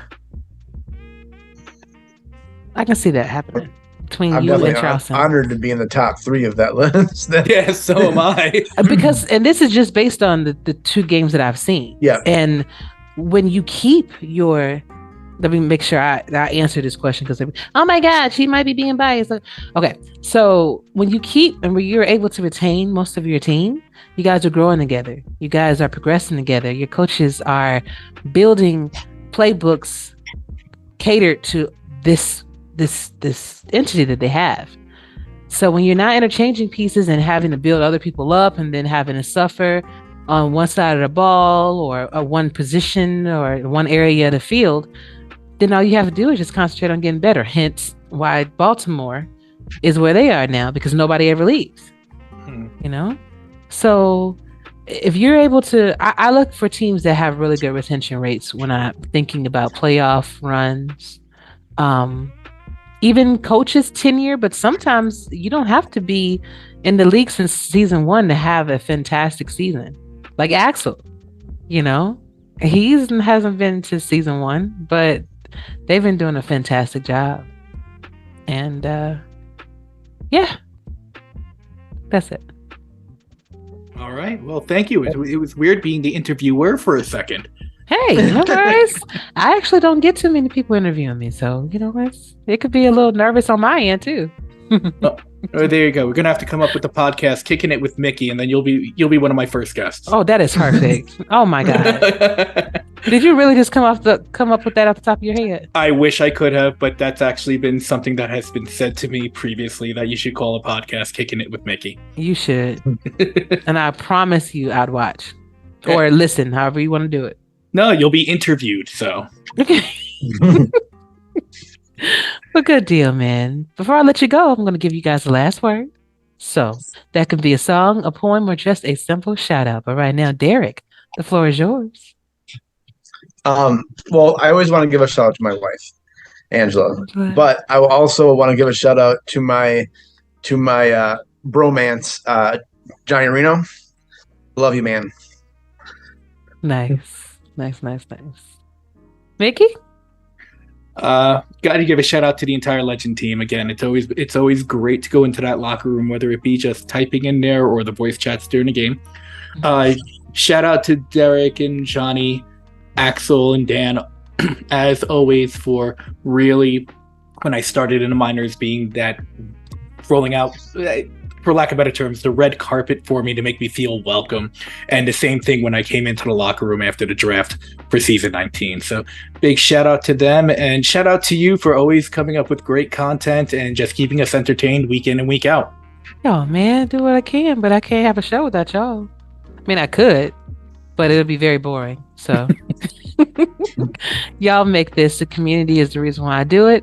It's for the community, about the community. And I think if anybody is watching the show and they want to know what our community is like, the way that everybody kind of talks to each other and, you know, balances off each other, I like to showcase that. And y'all do a really good job with that too. So thank you. Good luck. Have fun on your cruise. Thank you. Be honest, I wish I was going with you, honey. I'll be right up there with you with the pineapple, with the umbrella in there.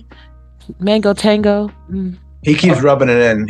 Every time in chat, he mentions it all the time. Yep. Don't worry, Ash. I'll send you pictures. Oh, please do. Please do.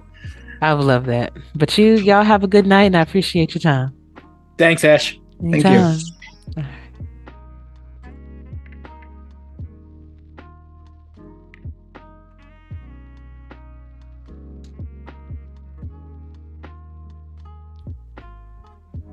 What is up, SFL Nation, and welcome back to my 4th and goal interview with my girl, Skippy Curtis. She is GM and cornerback for the Carolina Skyhawks. How are you doing? Look at Suave with that Skyhawks. Oh, look at it. Yes. That's that Sector 6 love, huh? Mm-hmm. A little bit. Looking good, girl. I'm so glad to have you on. Finally, let's get your camera up and everything. And yes. Yeah. Gotta rep the merch. There you go. But it's good seeing you again. And this, you too. It's been a while. It has been, but a lot has taken place since our last, visit and things like that. So, before we get into the good stuff, what's been going on with you? Anything new happening in your life that you want to share, or good news? Well, I just got a huge tattoo. It is beautiful, y'all. I don't know if she's gonna show, but it's absolutely gorgeous. I will. Let me finish my smoke first, and then I'll show you. Okay, cool. And I got it for my daughter. And it's perfect. It's elephants. Very realistic looking elephants. I've been waiting 7 years to get it. Oh my God. When I tell you that artwork, her artist did such a beautiful job. It was flawless, And when I saw that, I was thinking about, hey, maybe I should get a little tiny one somewhere, I saw your post in your server. Yes. That was serious too. But while you're doing that, okay, well, here we go. She's gonna show it off. Oh yeah, there we go. Let's do it. Just kidding. Stupid. Beautiful. Y'all cannot tell me that is not beautiful. Oh my God. The detail. I mean, you can see every blade of grass. You can see the wrinkles in the elephant's ears. And didn't you say that the ears was the most painful? Yeah, right here. Right here hurt like a something. I bet. And the grass on the back of the arm did not feel good. But I didn't cry. 3 hours, huh? Yep. 3 hours. Absolutely gorgeous. So that was worth it. Thank you. Oh, you're very worth it. Very, very. My daughter cried. Aww. She cried when she saw it. Beautiful. See, and the thing is, whenever you get something like that, you want it to mean something. You want it to have meaning, because you're going to be looking at that for the rest of your life. So great choice. That's a little bit too. That's a little bit more ink than I would get, if I was doing something personally. But I admire it on everybody else, Mm-hmm. But yeah, I don't know if I'll be able to sit there for 3 hours, Skippy, and just let somebody doing this the whole. No, you ate a scorpion. Yeah, but it came out the other way already. It's like that already went. That was temporary. You're braver than me. I wouldn't eat scorpion. Come on now, it's not that bad. It was coated in candy, and it tastes just like the candy that it was coated in. It's the crunchy that I probably wouldn't be able to get behind. Well, technically, the lollipop was crunchy, so you wouldn't know the difference. You know, it's not like, oh, I taste a little scorpion in this. No, it ain't. Nothing like that, but it was good. I think it's more of a mental psych out though, but good stuff, honey. You know, it's always good having you back on, and by you being the GM over in Skyhawk Land, you know, I know that it's been a learning curve for you, you know, going from just being a player to having such a responsibility. And I want to know, first question is, how has GMdom been treating you? Well, actually, I think that my owner, Harish, has put me in he must have thought about this for a long time. And I think that he found a position for me that just worked this much better. I was trying to scout, life got in the way, and it just wasn't working. And so this is a whole hell of a lot better fit. And we work really well together. So good deal. That's important. You definitely want to be able to be on the same accord with, you know, the owner and persons that you're going to be, you know, constantly in contact with. You know, so, and you've been doing a pretty good job over there. I saw the pieces that you picked up this off season, girl. Look at you. You? They are coming together really well. Definitely. I really like the people that we brought in. Definitely. And I was thinking back to the first game, week 1 too. You guys had that game. I thought you. Yeah, we had it, but sometimes it just doesn't work out like that, you know. Right. We went all the way to overtime, though. That's what I'm saying. And, you know, just, you know, to lose by a field goal, I mean, I think we all felt that pain. Hell, Scorpions felt that pain just this past, you know, in the championship. So, like, I totally get it. But what do you think is the turning point for your team to be able to actually get over that hump, to start being, you know, to winning more games, even to this game that you got coming up? I think that we need to, our progressions throughout the rest of the season are really going to help. And I think that we need to really hone in on the teams we're playing and how the playbooks are coming out.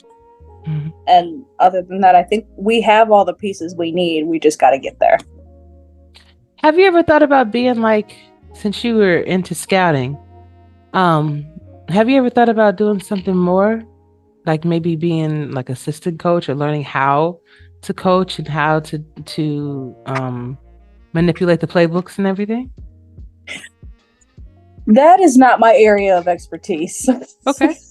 I think that the role that I'm in right now is treating me well, and it's a really good role for me and for my team. So how important is being a GM to you? Fairly important.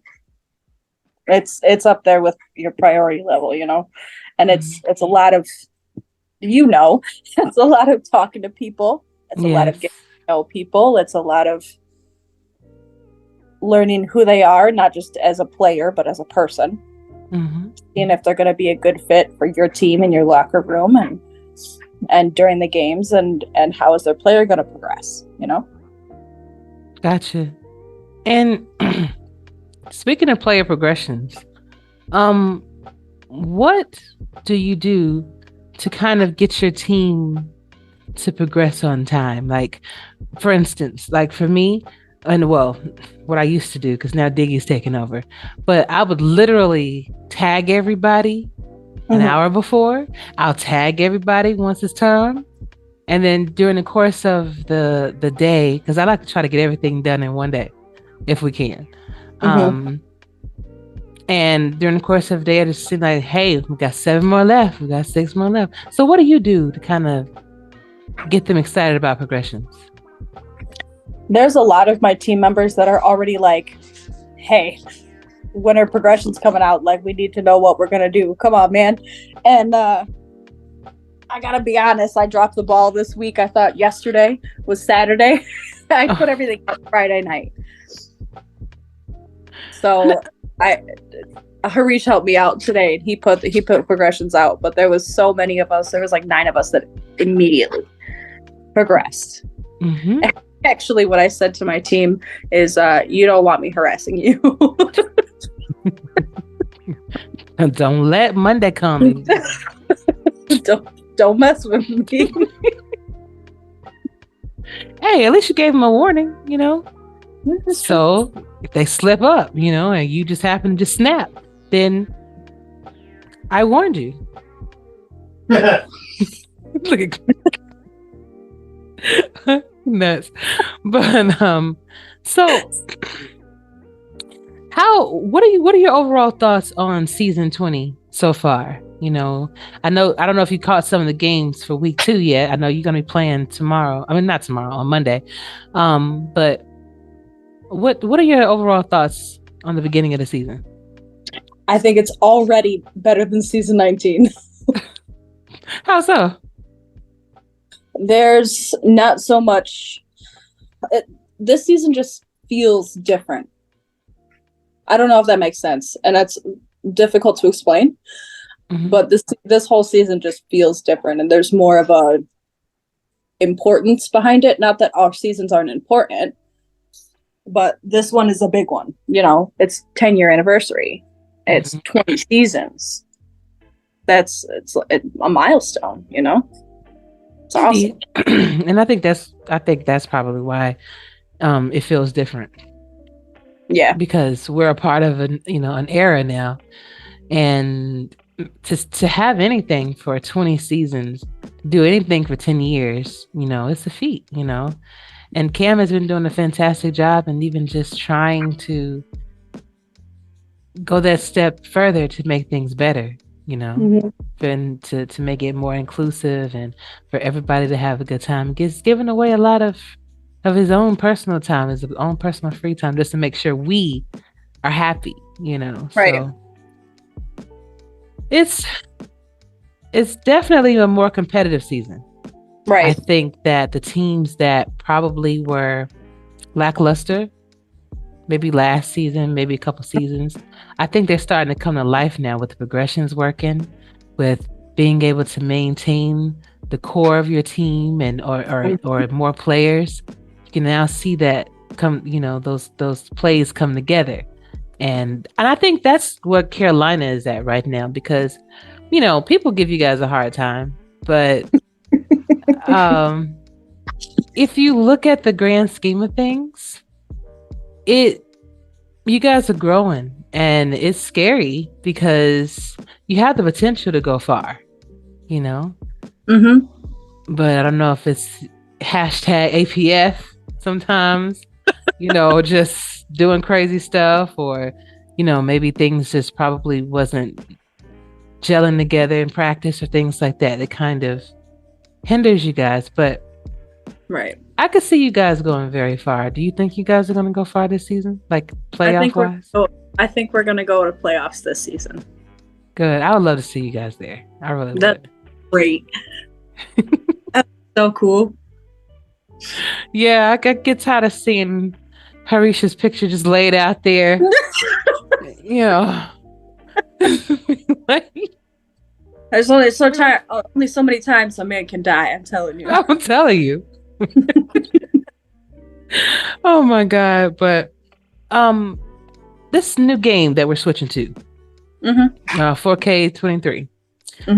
What are your thoughts on it? I don't know if you were able to see it in the gameplay, you know, when he had that scrimmage to show us how it works and everything. But are you excited about it? Are you indifferent? You have an issue?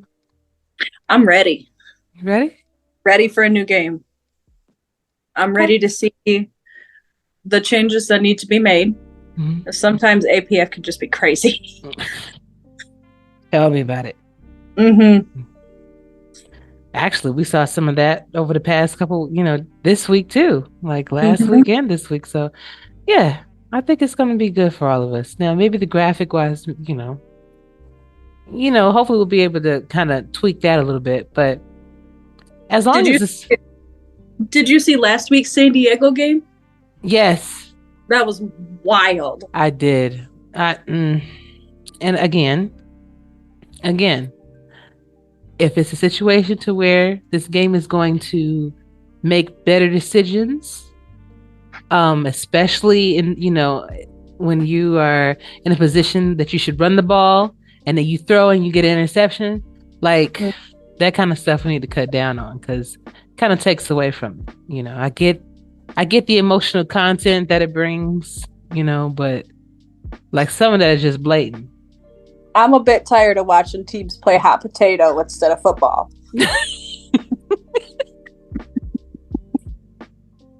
I know that's right. So, what's been some of your favorite matchups that you were? I know you've been busy, but I don't know if you've been able to catch any of the different games that have been taking place. But if you have, what has been some of your favorite matchups? I've really liked following the expansion teams. Yeah. From their first season last season to see how they've grown over this last season and see how their players have progressed, and it's been interesting to see. I thought it was going to be like an absolute blowout. I saw bits and pieces of the Vancouver game tonight because Curtis, and I was pleasantly surprised with Seattle. Mm-hmm. Exactly, and that's one of those teams that did lose a lot of players, and starting off as a new expansion team, you not everybody's like Canton where you just start off with a all-star roster, not having to draft any rookies, but Seattle had to grind, and they had to, progress. They got Doug Day over there too. He's a cool dude. I love Doug. And shout out to my Twinkie boy. Yes. And T the Queen, his beautiful wife. Love her too. She's so wonderful. They are. Good group of guys. Good group of people over there, Mm-hmm. And you want to see them. Pauly, doing this thing, on Monday nights with Cam. Well, just calling games with Cam and, doing things like that. So really proud to see him get his stuff out there and things like that. So, that's a good point. The expansion teams are going to be some to watch because, like the Legends, for instance, I saw some of that game tonight too. What I'm telling you, they're scary, I'm happy we played them last season. Got that out we the way. We don't have to play them again this season. I know that's right. Hell, I felt like that about Atlanta. Saw what they did to Florida. I was like, whew, all right. I was talking to Siege Falco recently, and I was like, he was like, I'm so glad I don't have to play you. I'm so glad we don't have to play you. Same here. How do you feel about us going head to head this season? It's gonna be a bittersweet victory that we're gonna have, Whoa. It's gonna be so bittersweet. Hold on. Hey, leave your 2 cents out of this. Go back to your cream. I have nothing but love for y'all over there in Carolina. But when we face each other, I know you're gonna be out there in that backfield, and I know you might get an interception. I might be doing some push-ups. Throw it to me. Throw it to me. Are you gonna catch it though? I may be small, but I am mighty. Okay. Yeah. Well, as long as we come out with the win, I'll throw the ball all day. Hell, you can come over here. Just don't cry too hard. She got small hands. Bruh, he's calling me out right now. Oh my God, y'all have problems. Hey, she can throw, Curtis. You better be careful. She don't play quarterback. She can't throw accurately. Oh damn! See, oh. And do you want to talk about those two passes that you had tonight that you let get intercepted? Ooh. No, I didn't think so. Thank you very much. Ooh. Oh, see, this is why I love you guys, and this is why I love couples in the SFL, because I mean, if you're on the same team, that's good. You support each other, but when you're on separate teams, we are way too competitive. We are way too competitive to be on the same team. See, that's what I'm saying.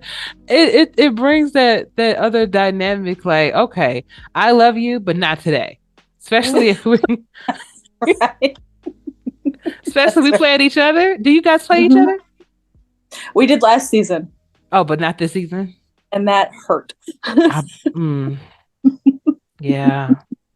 Was it like one of those? Like, was he talking to you the whole time, and then like talking smack after the game, and then? He said you didn't have any interception jokes then, did you?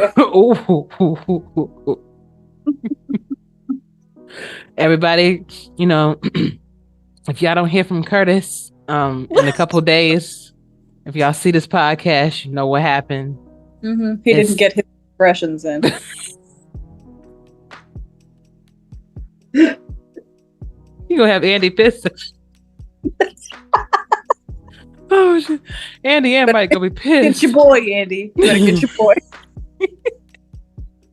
But what is your favorite thing?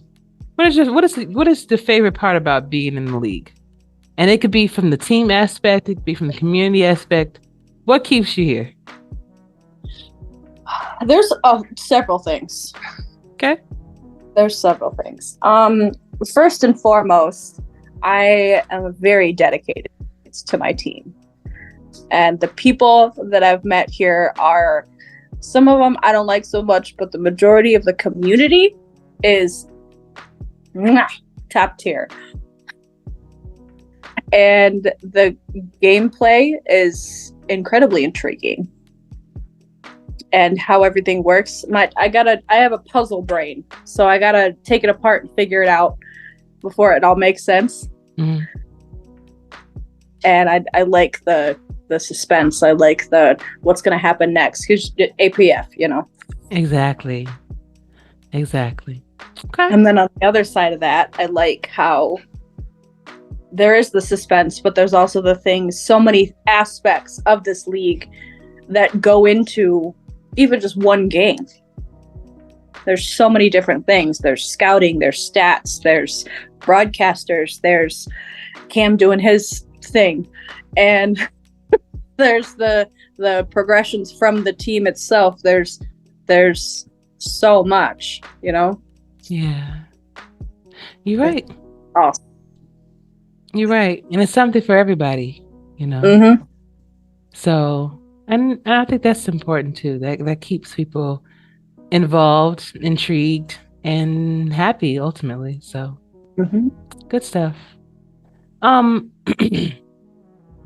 If you could have dinner with one person, or it can be two people that are living or that is not living anymore, who would it be and why? Ooh.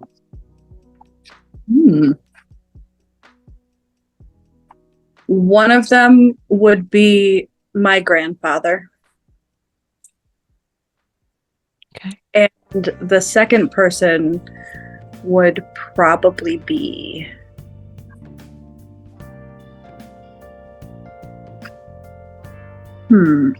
That's a good one. That's a good one. Trying to change it up, you know. Typically I ask, you know, what's your favorite pizza toppings? But I kind of wanted to dig a little deeper too. Okay, so am I cooking this meal, or are we going out to eat, or because that'll change who I pick? Okay, one you'll be cooking, one you'll be going out. Okay, I'd cook for my grandpa. Okay. And then I would probably go out some like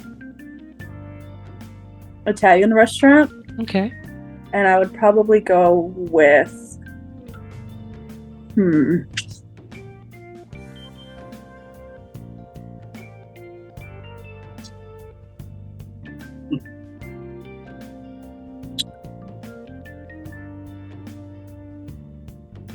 Vincent van Gogh. Wow. Okay. Why? Because he has a weird brain.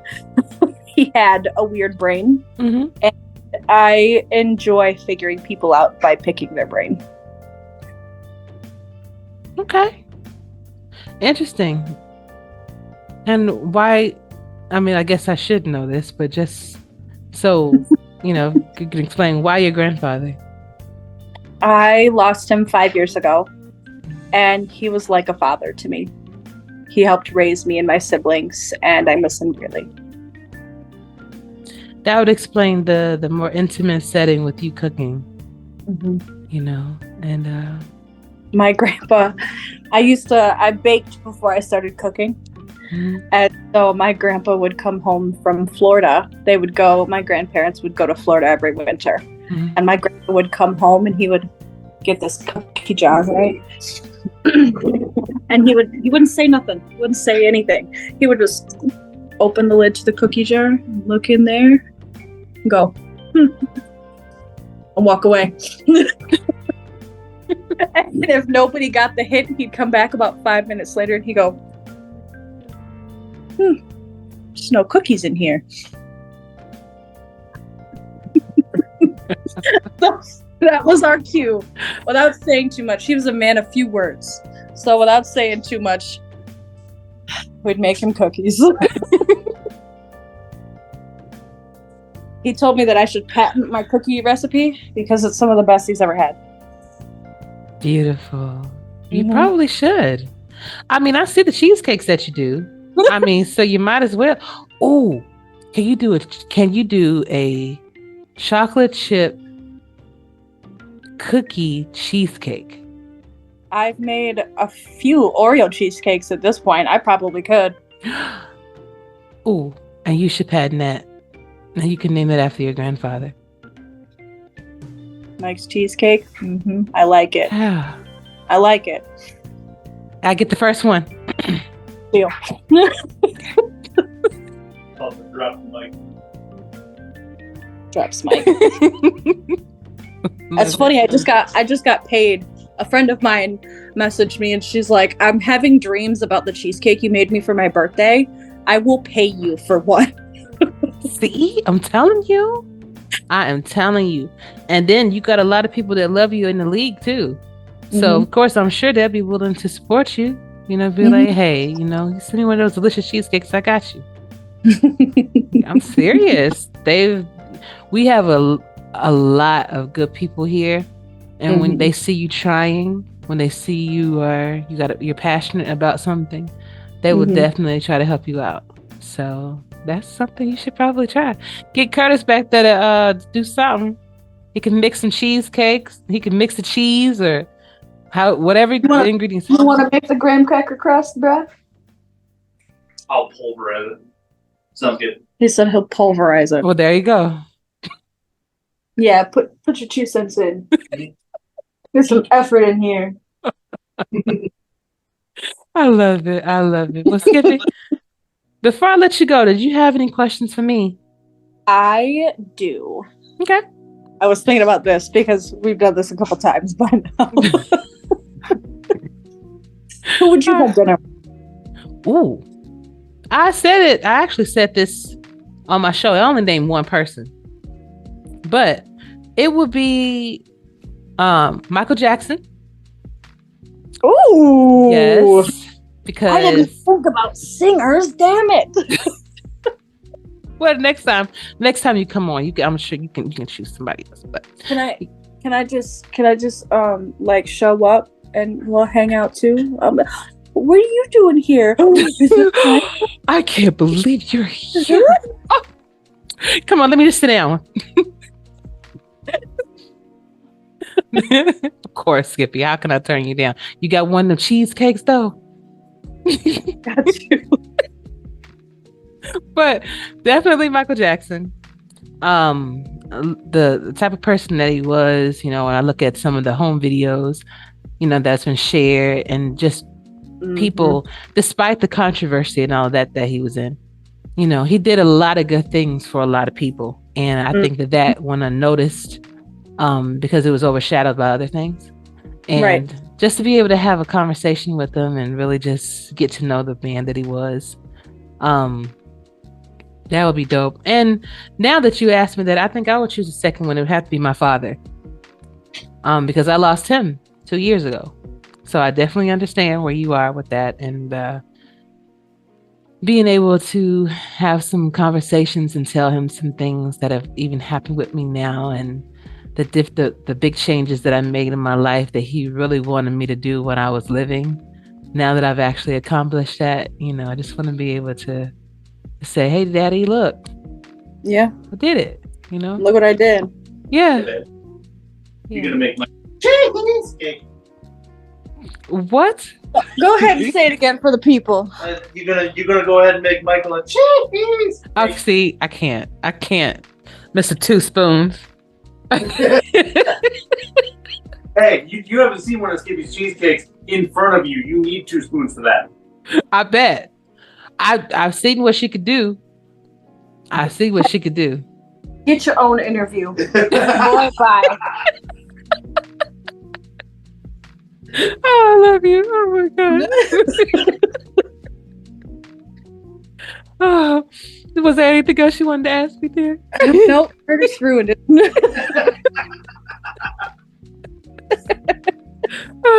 It's just a joke. I love it. I know. I feel like every time we talk, I make you laugh so hard you cry. You do. I'm trying to make you cry.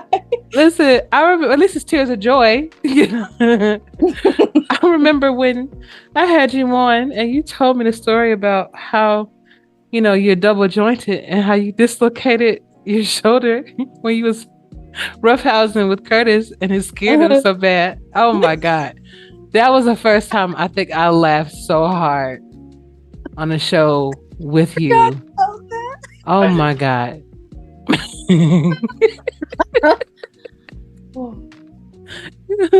Because I was genuinely concerned, like, oh my God, it was me. I'm teaching my daughter how to be a good prankster. Oh God. Coming back to bite me in the ass. Why would you teach her that? Why would you give her ammo? The Padawan needs to surpass the master. Okay.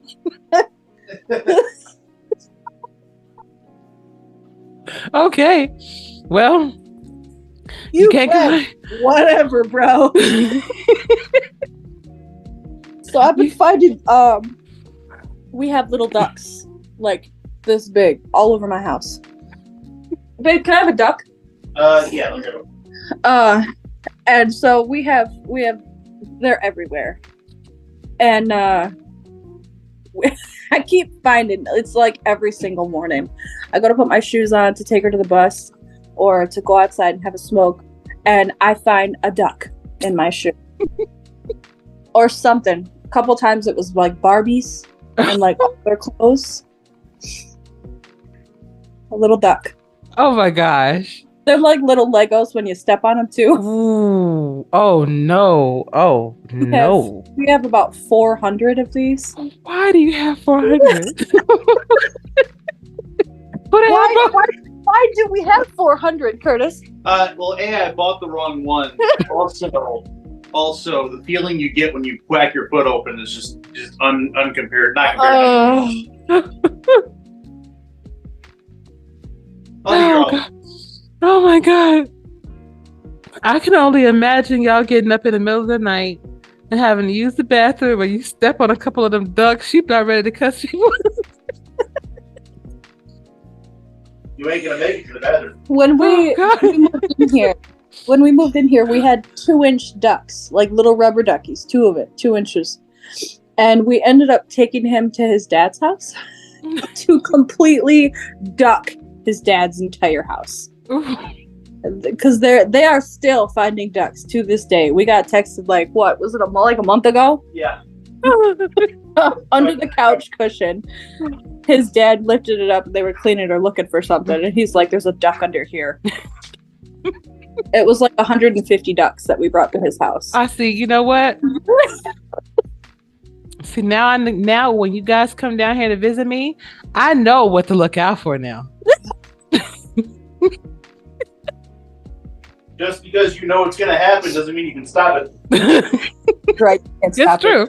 It's going to happen.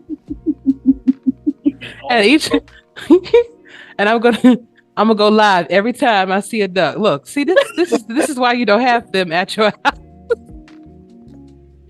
Do not leave them alone unattended. This is what happens. I think we got some friends of ours to take them. So they came and visited us, and then when they went home, we sent them home with ducks, and then they ducked somebody else's house. Y'all gonna start a trend. Amazing. Oh. I want all these little ducks all over everybody's house. Oh God, Cam better watch out. He better check his mail thoroughly. Y'all gonna send him 200 rubber ducks. What the hell is? Will not send me his address. That's why. He's a smart man. That is why. Oh, hey, you should send a little ducky every time you send a cheesecake out. Put one in there. Crunchy. What is this? Before you crack it open. I can't. Oh my God, y'all are nuts. I love you. I love you both very much. So much. Oh my God, that was my laugh of the night, and it's like 12:30 in the morning.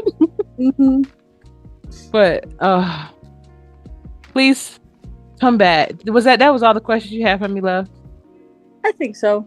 Okay. Well, you need to come back. I don't know if you want to make it like towards the middle of the season or maybe like a little bit after. But definitely come back. You have my number. You can call me anytime you want. I'm definitely here for you, and thank you for all you do. Let's plan for that middle of the season. Okay. I'd love to have you back on, love. All right.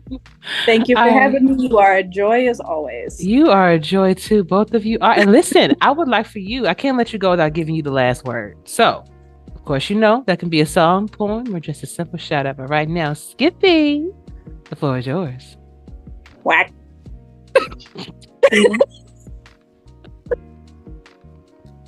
Enough said. Oh my God. Bye, girl.